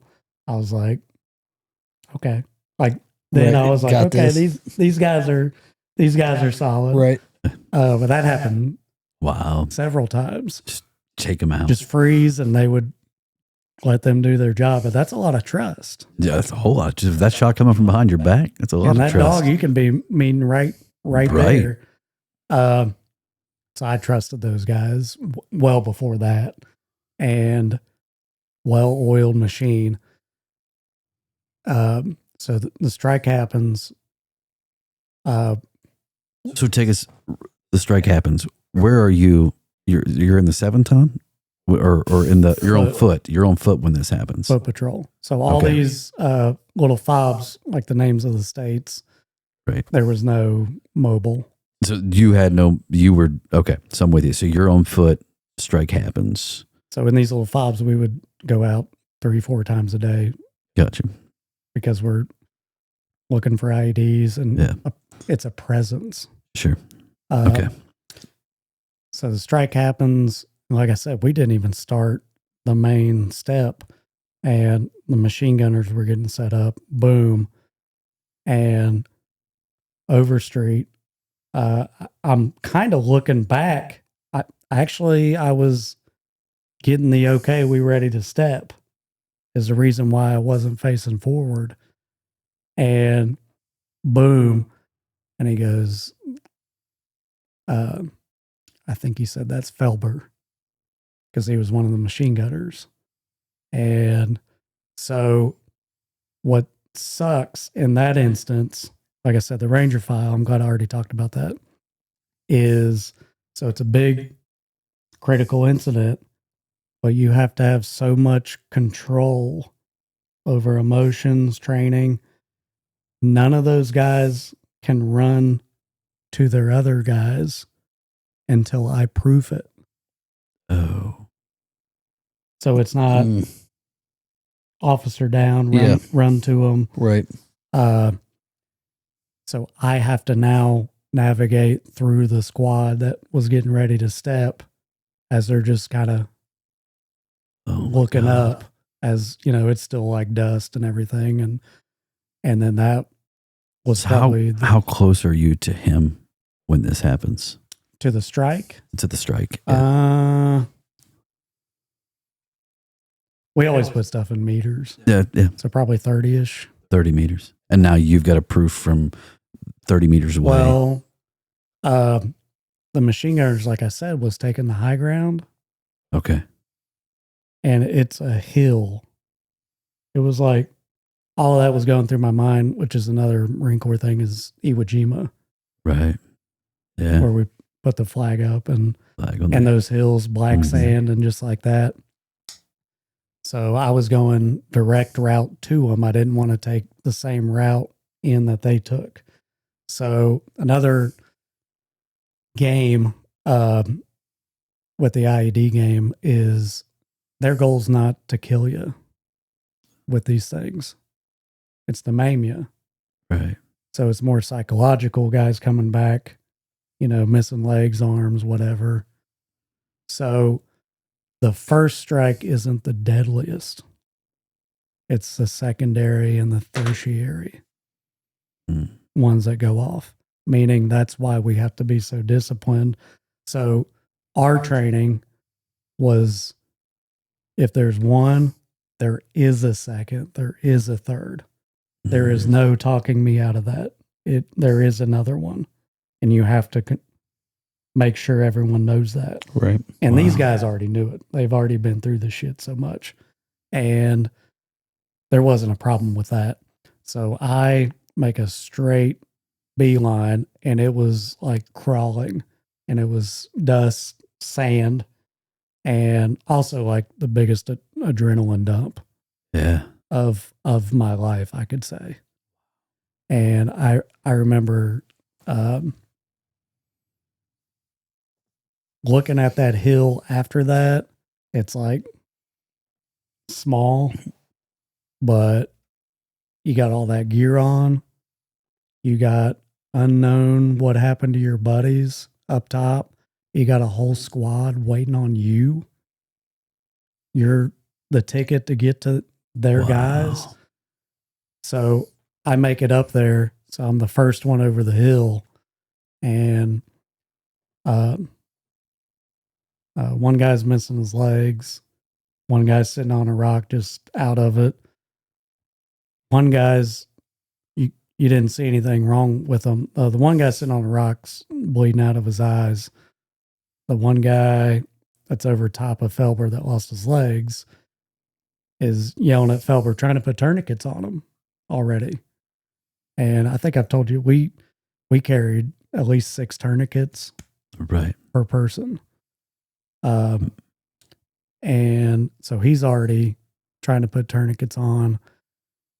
And his name is Omen, Josh Omen. I make it up to him. And I remember the squad leader finally made it up there. And just the look on his face was just, that's probably the 9th, 10th time his guys have been blown up. Wow. And it was just like almost gone. Right. Wow. And by that time, like docs made it up there and stuff like that. So everyone's kind of getting treated. I remember being like, because squad leaders up there, I got a job to do. We know a helo's coming in. I got a proof for a helo, and we got to set security. So there's in the moment, it's everyone. You can't just go, oh shit, this is fucked up, my buddy. But I remember grabbing him and said, "You're the best person to be here right now. Take care of your fucking guy." Not in a bad way, right? And he just came back to snapped him out of it and just start, because he had to be the one to call in the 9 line, which is casualty report, location. I remember going over to, you could tell Omen wasn't exactly right. I mean, he had a heavy TBI, but he's still doing work. Yeah. That's just that training that kicked in. So I go out proofing for the helos coming in, and those higher ups that just happened to be there. I needed security. That's my job, to set security for them too. And there was already grunts, laying in, and that's hard to do if, let's say your brother's Derek's bleeding out. Right. And I tell you, you need to set security facing away from them. It's hard. It's almost no different with that brotherhood. Right. So some of these guys, I'm trying to snap them in. Like, I need one here, here, and here. And this one master sergeant's just kind of standing there, just like not even doing anything. I'm like, if you got a fucking heartbeat and a rifle, get your fucking ass over here. I grabbed one of them, drug him over here. I said, in the prone, that's your direction. Don't face away. Just dragging bitches, just putting them in places. I don't care what rank is at that point. Yeah. And they shouldn't either. Absolutely. And, so I remember I got security, so we're waiting on helos. I go back over to Felber. He's Doc's over there. We call them Devil Docs. They're from the Navy. Oh, gotcha. Okay. But it's kind of like Docs are angels. Right. They take care of us, and they don't give a shit about the Marine Corps. So it's kind of like a good play on things. And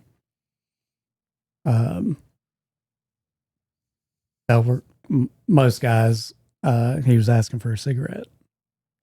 Shit. Missing his legs. And we always do double tourniquets, because you never just put one. Don't put, even if it stops the bleeding. Right.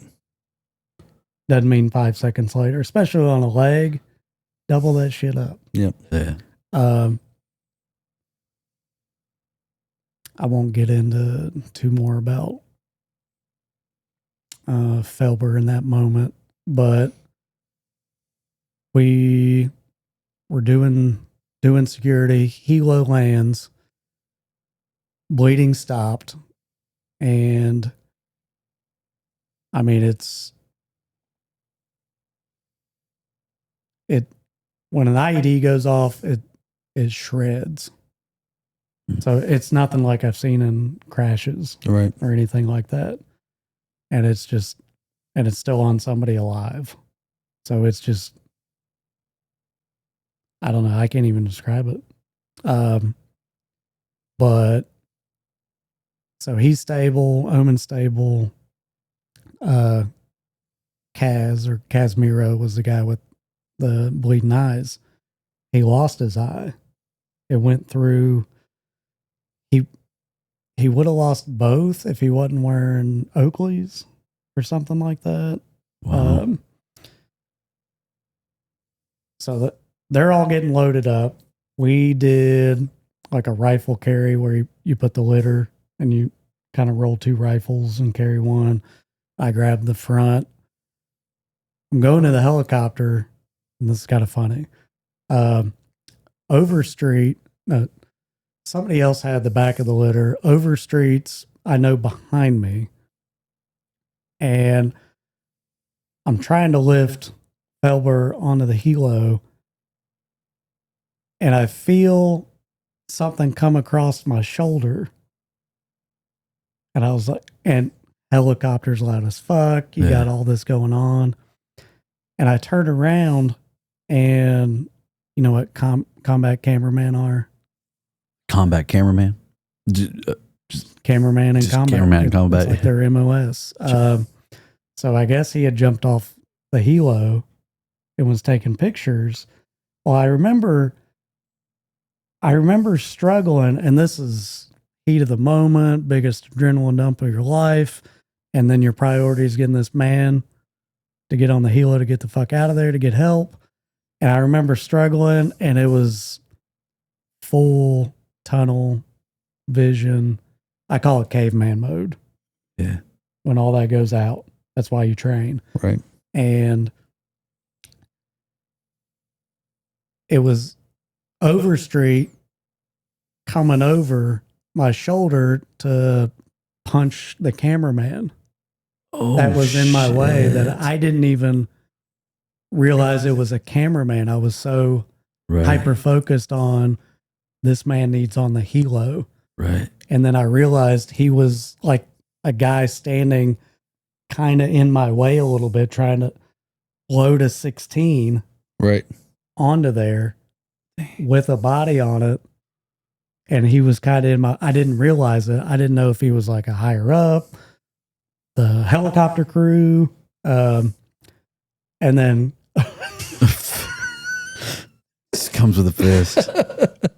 and then I had to peel Overstreet off the cameraman, and he got in some trouble over that. But he's like, I don't give a fuck. Right. He was in the way. And we got him loaded up. I don't know if the cameraman got a black eye or not. Don't really care. Yeah, I remember it getting point. brought up, and he was just like, Whatever. yeah, I punched him. Yeah. He was in the way. Right. Number one job. Don't be in the way. Don't get in the fucking way. But Yeah. so helos leave. We were picking up, like I said earlier. Yeah.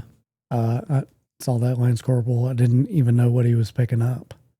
And then it was chunks. It's going back to about an hour ago. He was picking up the remainder of Felber's legs. Felburn's legs. Felber. Felber. Sorry. And he, so I helped him do that. And at the same time, like I said, our fob could perfectly see this whole scene, the whole strike. And then now looking back at it, I'm like, I'm glad that lieutenant watched that whole fucking thing that he orchestrated. Yeah. So we clean up there. I mean, this would be their maybe 8th guy. Well, 8th, 9th, and 10th guy that, taken out. Well, actually, Omen didn't get flown. They made him go later because Doc's like, he ain't right. They always take the more critical, but sure. And in that moment when you got a helicopter landing, you can't tell somebody's got a TBI. But they flew him out, I think, later that night or the next day. He didn't want to go either. Felber was funny because he would be talking about the boot lieutenant. I remember one night he was talking shit about him. He's like, man, I got more airtime in a 7-ton than this guy's got being a lieutenant. Talk about getting blown up. Oh my God. I'll never forget him saying that. So we cleaned up. I feel like I'm forgetting something. We go back, which wasn't a far march back. Yeah. And we go in, and I just remember walking in, the lieutenant standing there, and I'm just like, you get your fucking check in the box. And then Overstreet just starts. He was either a Lance Corporal or Corporal at the time, but whatever's, he was negative fucks at that point. Yeah. And just giving him shit. And then the next day, the convoy of people come and Chappie comes. The thing was, he would come and make pancakes if you got in a strike the next day. A lot of grunts didn't like that. They'd be like, I don't want your fucking pancakes. Right. Get out of here. And he's out there with a generator and trying to make pancakes. And, but that was somewhat the attempt at patching it up. Because here's another thing. You're still in the moment. Yeah. Meaning combat deployment. Yeah. We had to go out the next day to show that we were combat efficient still. So it's kind of like, hey, Chappie made you pancakes. Let's go see if you still got it. So you and I talked about this a couple weeks ago. I can't go into too much details, but I was involved in an officer-involved shooting, and a couple of us took time off work following that. I couldn't imagine immediately going back into a combat situation the very next day and having to prove that you were ready, knowing that you're not ready, but having to prove that you're ready to continue. I have two different views. If you're military, combat zone, yeah, you got heavy shit to do. Right. My situation was nothing compared to what you just described. So to me, it is different to having to prove yourself. Like, right. Hey, we're in wartime. If you're not ready to be here, we need someone that is. For sure. Because we can't just go home tonight. Right. And it was 2 days later, there was a strike. And what was messed up was you could see the other FOBs areas when a strike went off. Right. So if one was north of me, my first thought was done. For sure. And we were out, it was 2 days after, and boom, it goes off. And I'm like, that I know that's his area. But another grunt walks up. We were sitting chilling. Grunt walks up, and who'd he walk up to? I can't remember. Maybe the squad leader. And he goes, I'm done. Just seeing that one go off. Right. He wasn't even involved in it? This was 2 FOBs away from us. Okay. But I always tell people too, like, if you're not in the right mindset, this goes back to you. If you're not in the right mindset, then you shouldn't be there. Right. For sure. If you don't have that correct mentality, you could get yourself or somebody else hurt. But that was just, I always call it too, like drops in a bucket. Like everyone's got a different size bucket and each little thing. And that guy just, I don't even know the amount of drips in his bucket. For sure. And he saw 1-2 FOBs away and was just like,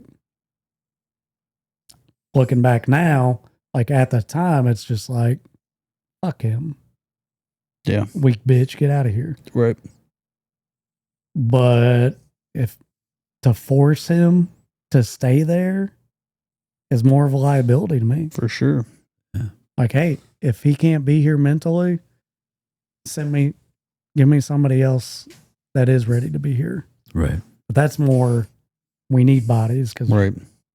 I mean, we're invading countries and so it's a little different. Yeah, very, very different. Like I wasn't trying to compare those, but no, the mindset thing for me is what I couldn't imagine being in that mindset where, yeah, I just watched one of my buddies get blown up, but I have to go back into battle the very next day. So I called a chaplain a magician earlier, or there's all kind of Merlin, because if you go see the wizard, poof, right, you're gone. Yeah.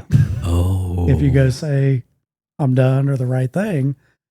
And I've known several Marines that did that over several different circumstances, occasions, and that was always weak. Yeah. Wow. Always. And at the time, I viewed it as weak. Yeah. But Well, especially if you're there in the moment in country, you almost have to have, it's almost survival. Yeah. Like if I had the mindset in this moment now at 40, I mean, I got kids now and things like that. Yeah. Wow. Wow. So just as a closure moment, let's go back because it's not just us three talking here. People are going to watch this and we're going to want to know how this story ends with your brother that took the strike. So, I think 2 months after that, I got pulled back to the main battalion fob. We all did, all the engineers, because we were getting ready to pull out and the new ones were coming in and the Army came in. And that lieutenant was relieved of his command. Mm.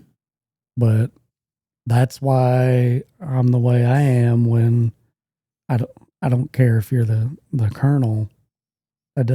Just because you're making that decision doesn't mean it's the right one. The right one. Or just because you have that rank doesn't mean that's the right decision. For sure. Just because of the check in the box that costs lives for zero reason. There's a big difference in supervision and leadership. There's a giant That's difference. That's a whole other podcast. Yeah, for sure. For sure. We've talked about that several times. Right. So he got relieved. I left those guys, the grunts. We were all changing out. The aftermath, we kind of did the similar thing. We went back to Camp Lejeune. Mm-hmm. I think it was less than 2 weeks. Wow. And just, hey, if you check this box, I had a fucked up left ear, my hearing. Yeah. Like I could hear, like when I pulled on it, like the whole inside of it was just like, sounded like mashed potatoes. Yeah. So I remember, so we went with the Delta group and got attached to the grunts. They were 3-6 battalion, the ones that wear the braided. They're the only unit that wears it. And that didn't mean we got to wear it. Right. But so since we were combat replacements, Delta goes back, we go back to Cross Lanes, Alpha Company. And I remember trying to go, because I was still on active duty orders, means I'm covered healthcare. Right. Yeah. And I'm like, hey, my left ear's fucked up. I remember catching shit for that. Wow. And during this same time, we had guys from the prior deployment that got blown up that was having to push for Purple Hearts. Mm. I know one guy that took 7 years to fight. Wait, you're taking shit because your ear's fucked up or whatever. To the doctor. And who's giving you the shit? All of command. Your command staff is giving you shit because you were injured. Fuck, while overseas serving your damn country. And now you're getting shit for it once you get home. Yeah. Well, us combat replacements, me, Dunn, and the 3 others, we were kind of the black sheep with the command too, because our main body of guys got back before us. Yeah. And something was said like those other guys, like we were bad guys. Like, don't be like those other guys. And it was Andrew Holshoe, he lives in Chillicothe. He was the only one to be like, for certain, that's not how it happened. Like, that's no. Like, he put him in his place. Right. Well, I'll give you another instance on shit from our command. Me and the combat replacements weren't getting combat pay for the first couple months we were in country. Ooh. And I was the sergeant over, the 5 Right. of us. So it was my responsibility. I was calling back, and I remember having conversations, and it was another sergeant, and we were motherfucking each other because we were the black sheep, kind of like, oh, you said this, or don't worry about that. And I'm like, we're not fucking getting paid. So another thing you guys probably don't know is something called requesting mast. Okay. So actually, I think it's only Navy and Marine Corps. But if you're in the next rank, I got a problem. Hey, can you get my pay fixed? Got it. There's no way for me to get it fixed. I checked into it. I don't know how to. Okay. Next rank. Can you get this fixed? I already talked to Sergeant so-and-so. I tried. Okay. Next rank. You have the ability to request mass, meaning you keep going until the problem gets solved. Okay. And you throw Mark Dunn in the mix. And a major got flown in to our fob on a helicopter. Oh, damn. Because the Delta guys were solid. Even the lieutenant, Yeah. fucking solid. He was like, I can't, it's another unit. Right. I would fix it if I could. And we're like, we're going to request mass. He's like, yes, that's how this is going to get fixed. So lieutenant all the way up to a major, that's a few steps. Yeah. Major comes in, and it's basically just like, you boys aren't getting paid. And Mark Dunn's like, fuck no, we're not, sir. He's like, I'll have it fixed. Within like 2 or 3 days, it was fixed. Fucking fixed. Wow. And then I heard shit about that, like requesting masks. We're not getting paid. Yeah.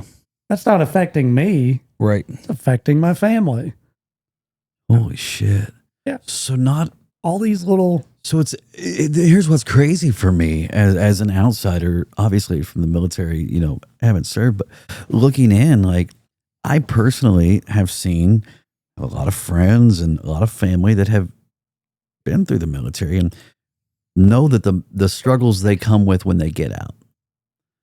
This is the first that I've ever had anyone open up about the struggles they deal with, not just what you've seen and what you've just described over the last hour, but the struggle from within, from with your own, even giving you more trouble when you want to get that help. And that's a conversation that we're going to go into a whole lot more, is the mental health aspect of it, because it sounds to me like they're absolutely trying to squelch it and trying to press it down. You come home.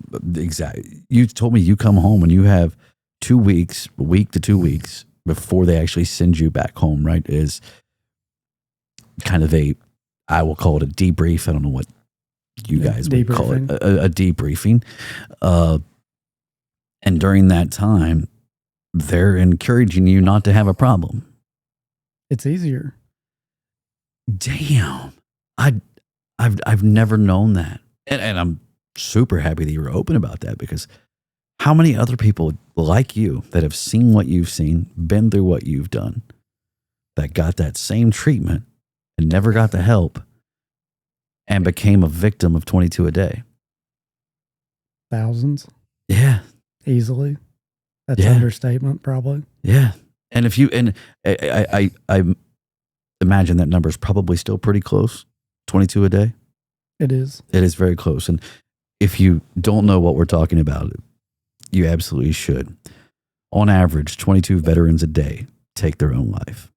So when I say 22 a day, that's what I'm talking about.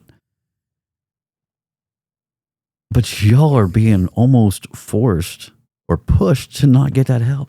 Man, that blows my mind. Man, I got shit for going to an ear doctor. Yeah. And if they're going to push you away for that, they're going to give you shit for that.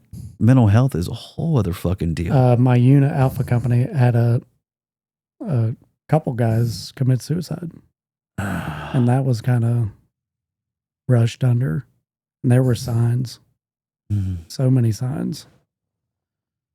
This is before my time there too. Right. Wow. That's such a big issue with the military, especially, is how do you go about fixing any of that? How do you go about fixing that problem and getting the help to those guys that need it in the military currently and post-military as well?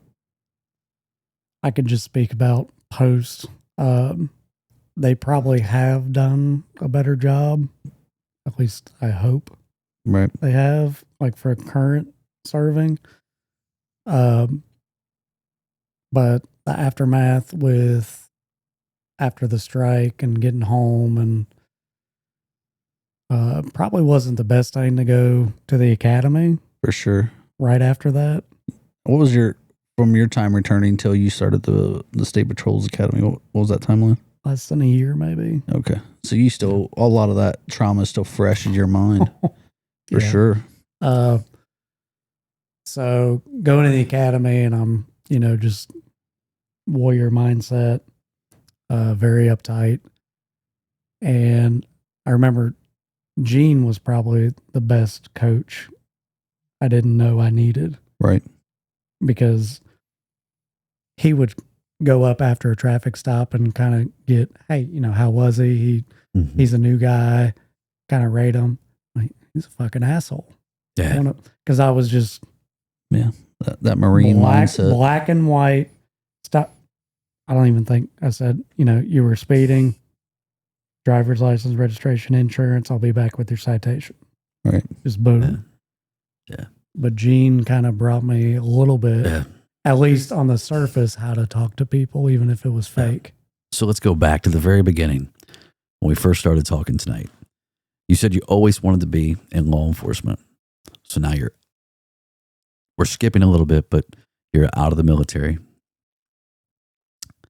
And we just talked about within a year, you're in the Ohio State Patrol Academy.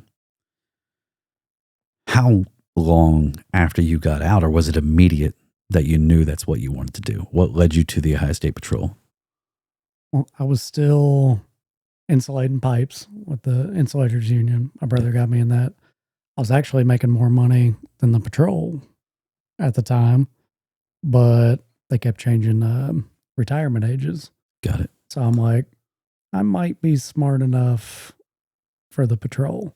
Right. And Dunn always talked about it.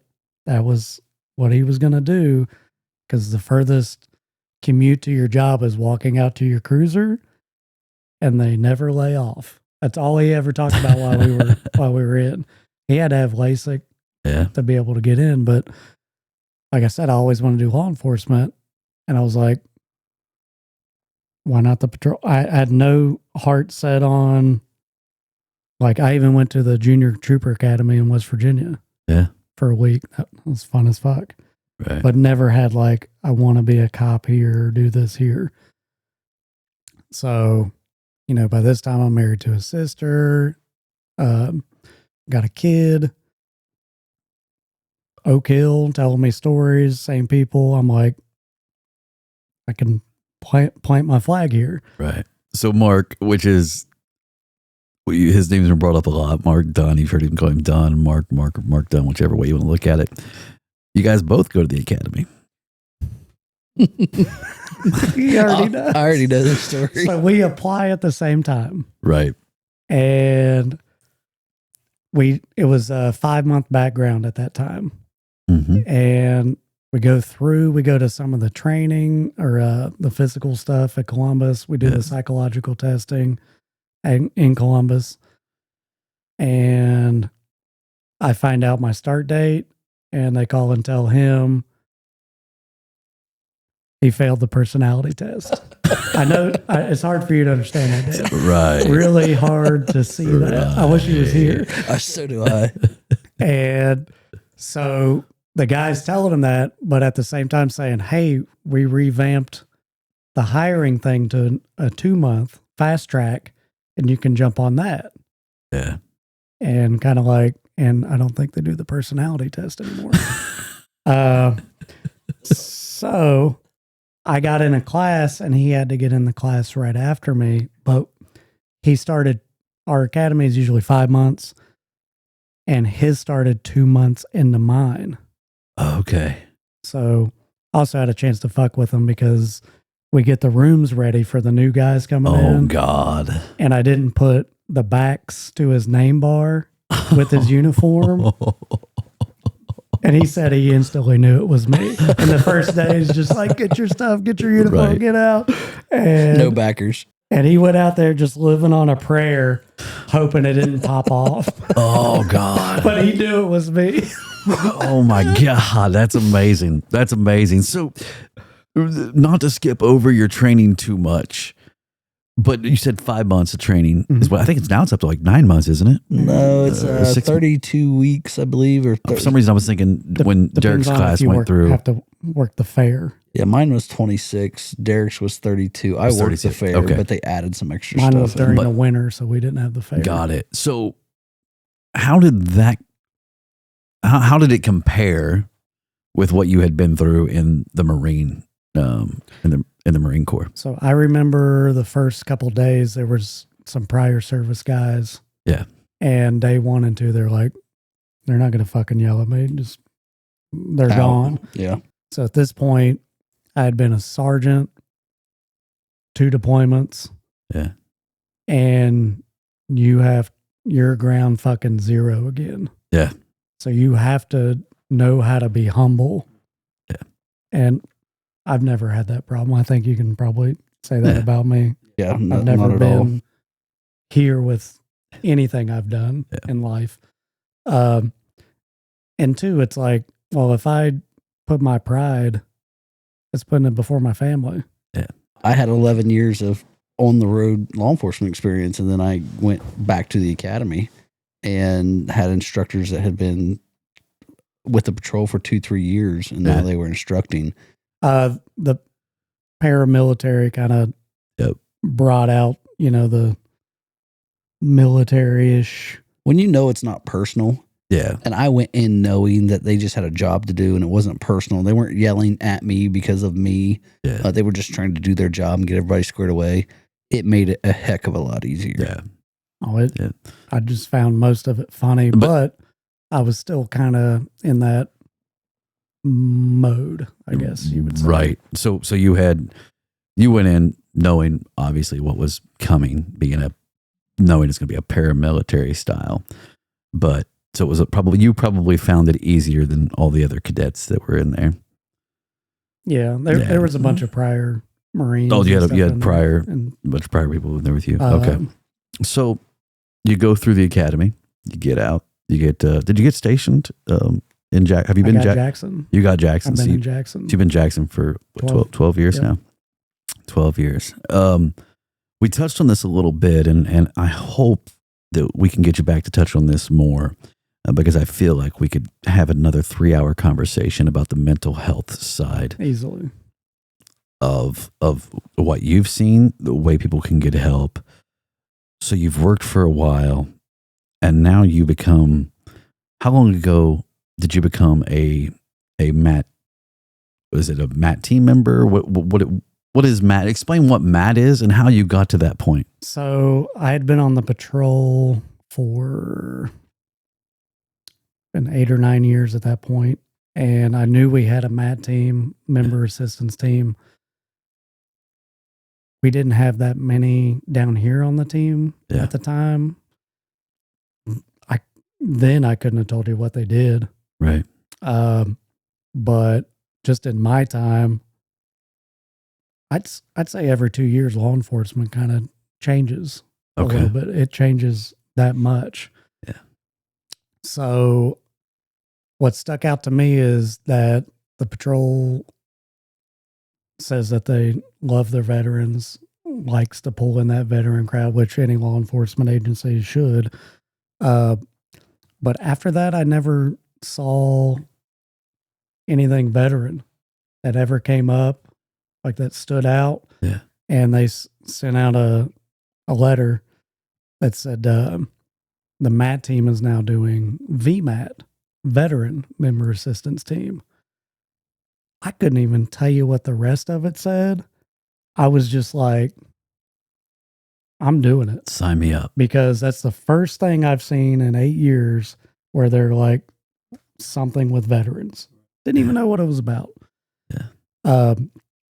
But at this point too, I had gone through majority of my VA journey. Yeah. which could be a whole other talk.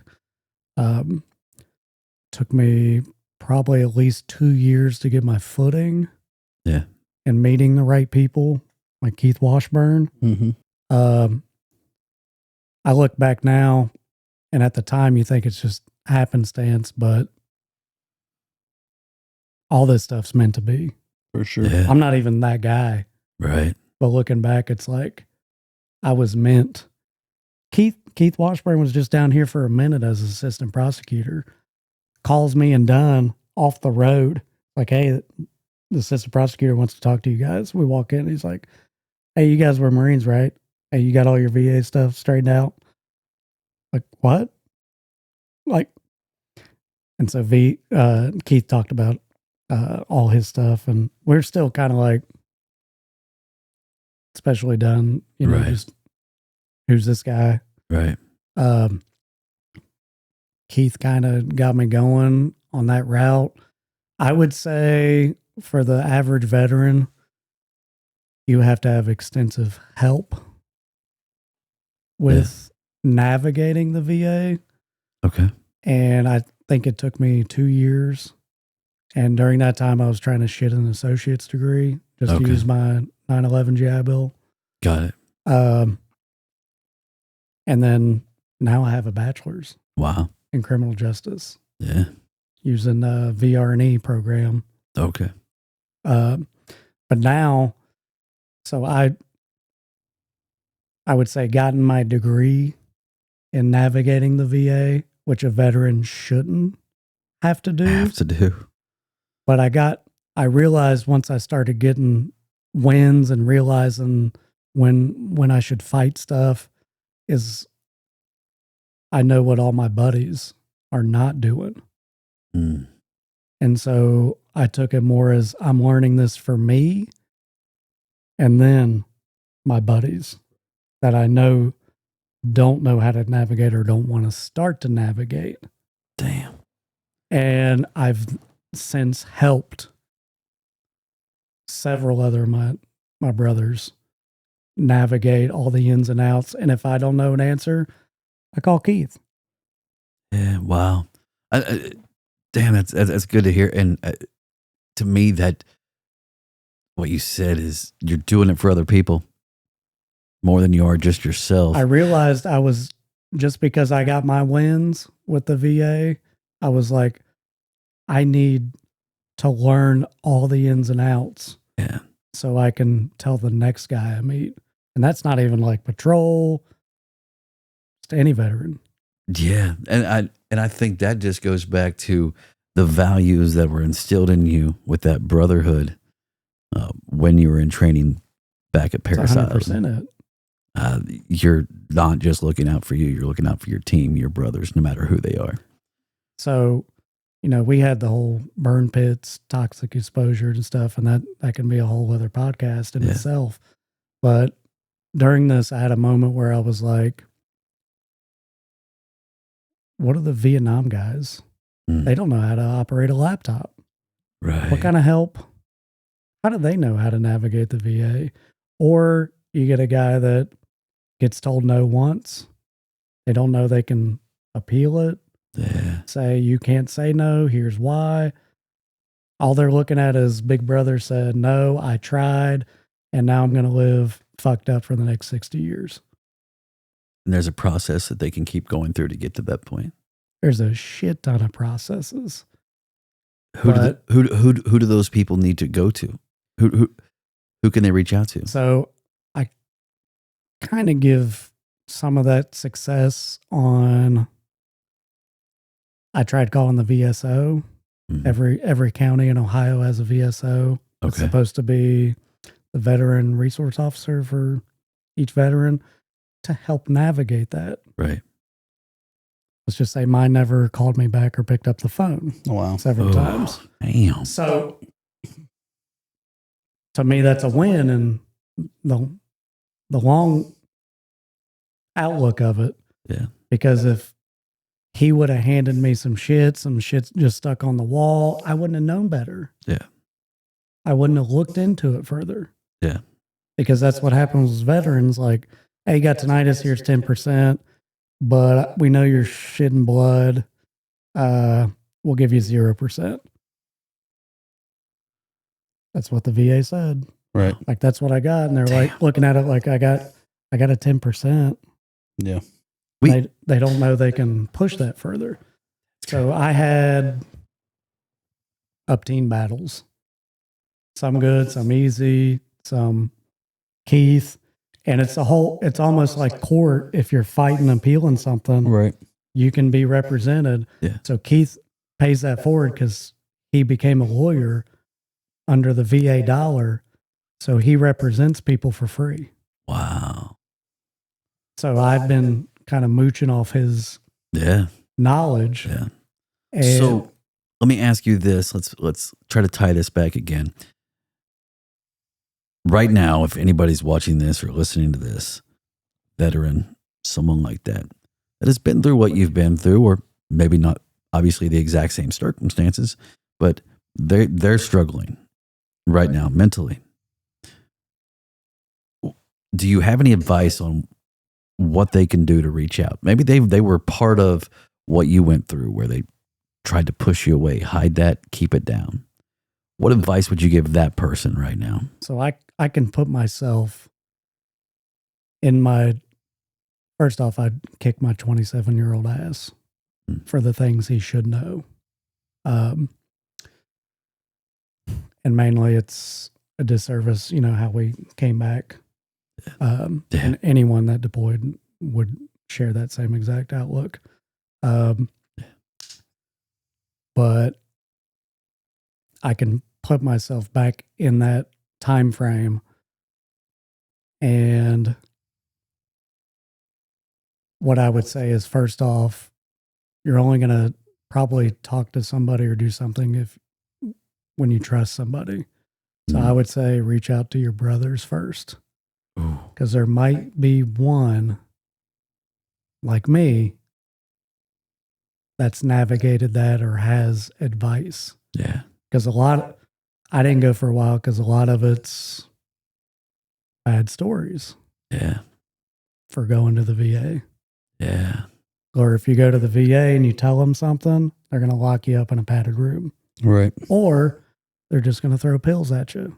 Mm. I've had to say no to pills so many times because that's the easy fix. It is. I've watched so many of my friends and family members, people have known forever. I know you have too. It's a fucking road you don't want to go down. So Scared to death of them. Thank God, I've never been down that road. Never want to go down that road. And I've been super blessed to not have that problem. I didn't have a brother that I knew went through the process or anything like that. So I reached, actually, it was Steph, my wife. Yeah. Aiden was maybe 3 or 4. We were living at that apartment in town. Oh, okay. Yeah. The half duplex place. Is that my old house? Yep. Okay. I used to live there before you did. Yeah. So basically I was, her words, robotic dick. Oh, damn. And she, coming at me with stuff emotionally. No emotions. Like I'm looking at her crying. Nothing. Yeah. And basically an ultimatum. Like, go, I don't know what it is, go get help. Right. And I went to the VA and I had no clue what I was doing. No prior advice, help, just the bad stories. They don't explain the VA to you when you're in the service, getting out. They might go, hey, these are VA guys, blah, blah, and that's it.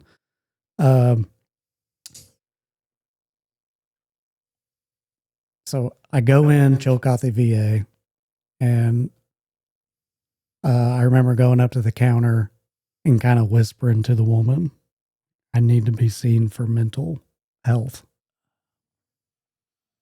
I don't know if you ring a bell. There's not like, Right. go over to this telephone. It's just a main desk in the emergency care Yep. entrance. And I'm just like, I need to see somebody. And it was like, what'd you say? I was like, I think I need to be, because I don't know what the fuck's wrong with me. Right. Every veteran would say that. Something's wrong. I don't know what the fuck it is. So I finally go back. There was a specific team at the VA for OIF and OEF veterans. And this woman came down, had no clue what was going on. There's people like in the room, and I'm just listing everything, like filling out pieces of paper. And she comes in, she's like, I'm with the OIF, OEF veterans representative. And I didn't know, but she was a veteran and she was a helicopter pilot. She was my advocate. I didn't know that at the time, but she was the one standing in there questioning the doctors. She was like, no, he needs this. Mm. But if it weren't for that, it would be your typical random doctor that might not be a veteran. Damn. Just, well, we can send you here next Tuesday, blah, blah, blah. So I tell people I got lucky. Yeah. Because I haven't, VA visits specifically, haven't been terrible. Yeah. But that's lucky. Yeah. I've had some bad ones here and there, but overall, from everything I've heard, it's like I lucked out. Yeah. And to me, that's goddamn for everything y'all have went through and our military in general. I feel like those are the people that we should be fucking taking care of more than anybody, right? And it's a fucking struggle for you guys. I believe if you serve in combat, if you do X amount of time, 4 years in the military, healthcare, that should be one of the bonuses in going in the military. Kind of like college. Absolutely. Wouldn't that, instead of making us stand in lines, waiting, it's an incentive. Yeah. But these are the guys that are going to go do whatever we need or want. Take care of them. Yeah. But I felt like I got my degree in navigating the VA. But we'll get back to, so I went through all that. Yeah. Finally got the help I needed. Went up there, talked to a counselor for, I don't know how many weeks. Yeah. It was weekly. And this is why I was on the patrol. And I had to take a personal day one day. And I couldn't tell a certain supervisor what it was about, because a little bit different, because I was scared my military mixing with law enforcement, because now I'm carrying a gun. Yeah. Damn. See, That puts you in a whole different damn. so besides like an incident happening at work, this is my military, and I was scared to death that kind of coming together. For sure. So fast forward, I get the help, get a bunch of wins, helping buddies. VMAC comes out. I'm on that like stink on a pig, and don't even know what it's about. Yeah. And then I go up to the class, and I still really didn't know what it was about. I go up to the class because there wasn't a bunch of MAT team guys down here. Right. And somebody vouched for me. Right. Because you have to be vouched for because they want certain people. Yeah. And I'm sitting in this class and I'm like, okay, this is mental health. We're talking after incidents. Okay. Yeah. And still didn't even hit then. I go, because you got to kind of job shadow with the MAT team after. You don't want to go into a critical incident right after that. Sure. So I job shadowed with a trooper named Paul Appleman. He's the therapy dog guy for the patrol. And older troop, I didn't have any didn't read them any certain way. We go into an incident, and I don't know how too detailed I can get with it. Public record of it. Kid tried to commit suicide into an ODOT. They were kind of doing something on the side of the road. Kid was dead set on ending his life, and he saw them machines drove into it. He didn't die, caught on fire, so he's alive in there, and it's just ODOT workers. So I shadowed Paul doing that meeting with them. Wow. And this is when it hit.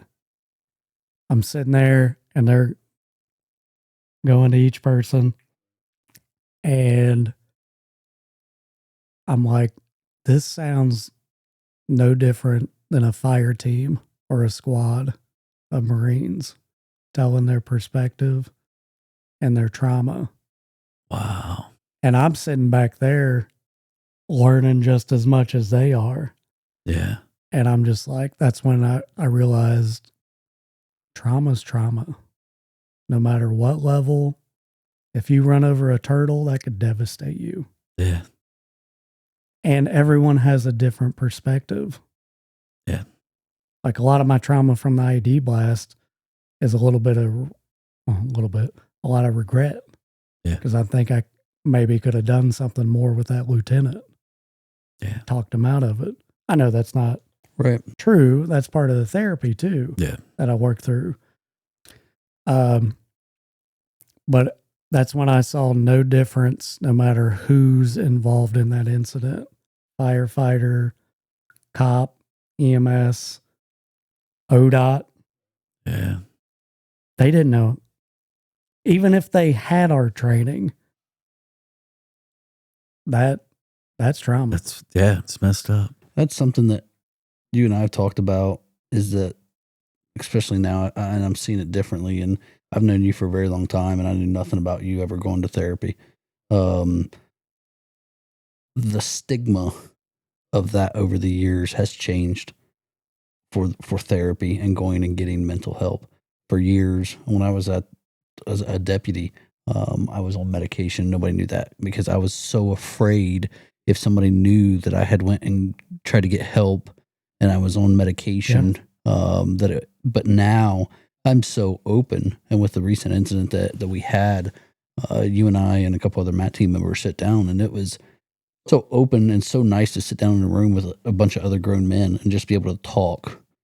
And over my years in law enforcement, 5, 6, 7 years ago, that would have never happened.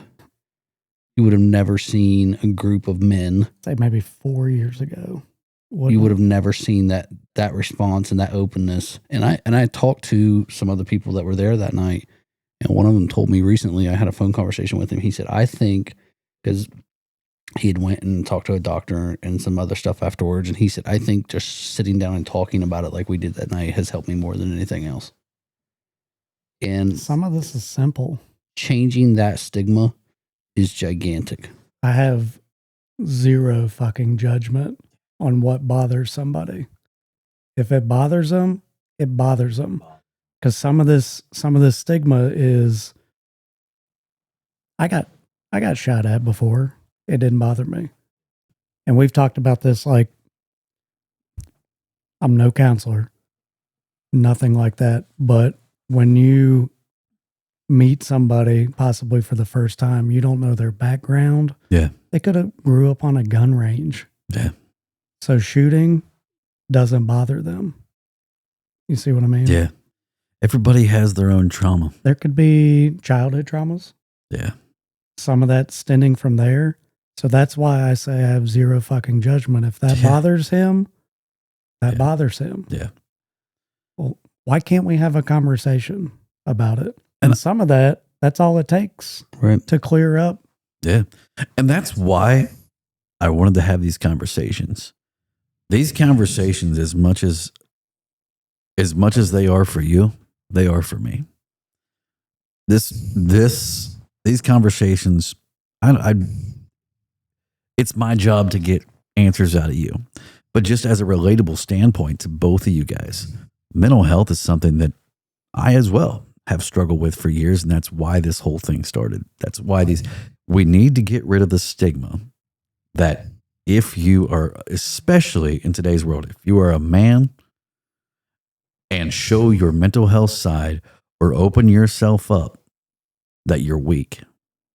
That's, for so many years, that has been a stigma. And it's fucking wrong. So that's something that we talked about a couple weeks ago, is the fact saying I'm not okay. To be able to say and look at, and Brian and I have had several conversations over the years, and Brian's somebody that I trust completely. So, but I'm open with everybody. I've had several phone calls since the incident that I had a couple weeks ago. And I've told everybody, first couple days especially, and until we sit down and had a complete debrief, not okay. I was not okay. I was not mentally there. I was not ready to be there. And I wasn't physically hurt that night. Mentally, completely different story. And I have had therapy sessions since then. I've sat down and spoke to some therapists and did some ERMD. Fantastic. I did it, literally did it in my basement a couple nights ago. Was able to get on FaceTime and do it with a therapist. It's fantastic. And I think that stigma of getting away from saying that we just can't talk about it has changed. And I love that it's changed. And what these guys are doing with the MAT team and Ohio Assist is a great thing that's happening. It's paving a road that isn't there. Where would you like that to go, though? Like, what do you foresee for the future for Matt team and on from there? It's got to keep building. I think it should almost be every officer should have this kind of training to start out with, and I know they probably push it more if we went to the academy now. For sure. At least I hope. Mm-hmm. But it's still going to be hard to get around that young mindset, Right. Because I know how I was For at sure. 21. But it's still going to be a road because we got older mindsets. Well, just talking about his incident to other people I work with brings up stuff. Yeah. And a lot of people think,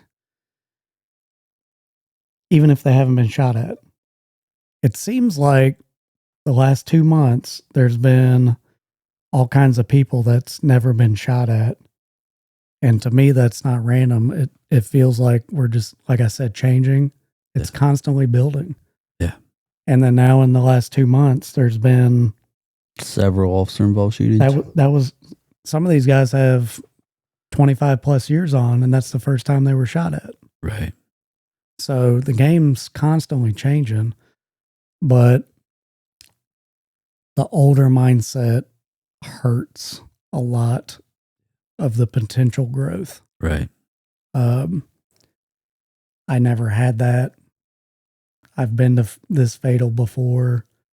When I say that, well, maybe that's probably why you're a dick. Right. And some of these guys don't realize, I've handled up teen fatals. I've been to, murder deaths. We've been to one. Actually called me, and I think that was questioned, why is the patrol here? But we go to these, incidents all the time. I don't know if you were there yet at the meeting, and this statistic's not exact, but, the normal person, not firefighter, normal Joe Schmo, has one critical incident, like for their lifespan on average. First responders see about 800 in a career. So the reason why I say that is you might have a guy that's never been shot at. He just does his fatals or here and there, kind of. I'm not downplaying any of this. Sure. But like I said, drops in a bucket. So now he's got 15, 20 years on, and he's just turned into this huge robotic dick. Yeah. He doesn't know why, but he's never had any big to-do incident. And he doesn't know why he's like that. Yeah. But it's compounding PTSD. Yeah. That's, and we're going to get into that because you and I talked about this before we started recording the PTSD, and it ties back in a lot with what we talked about.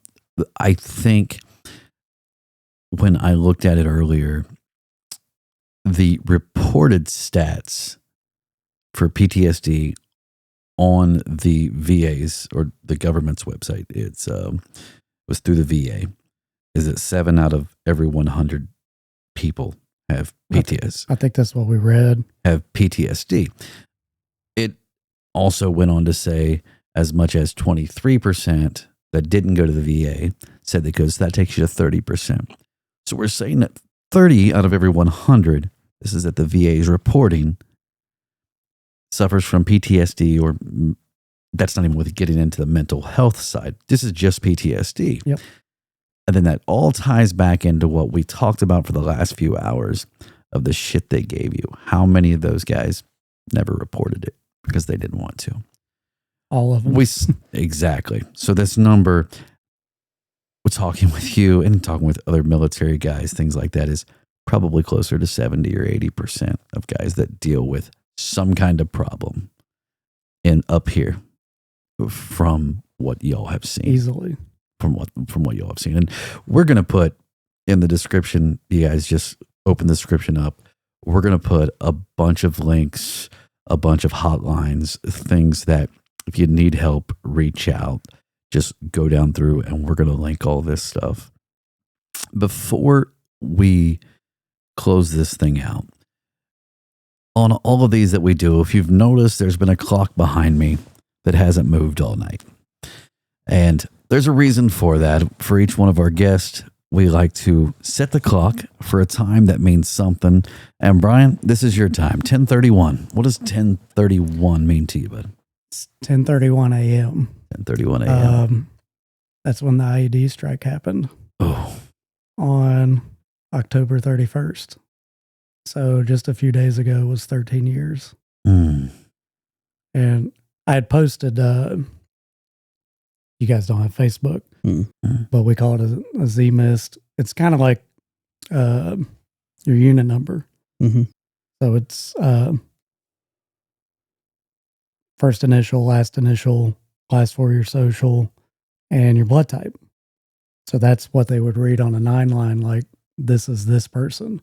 Mm-hmm. But I had posted Felber's on there, and I don't care if nobody understands it, but right. I remember the wife asked me, what's that mean? I was like, that's when the IED strike. And she's like, when did it happen? I said, 10:30 a.m. I don't remember a lot of specific stuff, and some of it's from, the blast. Yeah. Sometimes when I talk, you could tell. But that's getting into other stuff. Yeah. But that's a moment in time. Yeah. That I'll never forget. I feel like we've covered so much of that moment tonight. That kind of goes on. Some people get upset, like if I can't remember the specific time when, my kid was born. Yeah. But that wasn't traumatic. Dang. I never thought of it that way. See what I mean? Never thought of it that way. Most of life is happy moments. You get a lot of those. But something traumatic like that's going to stick. Wow. That's why someone can remember.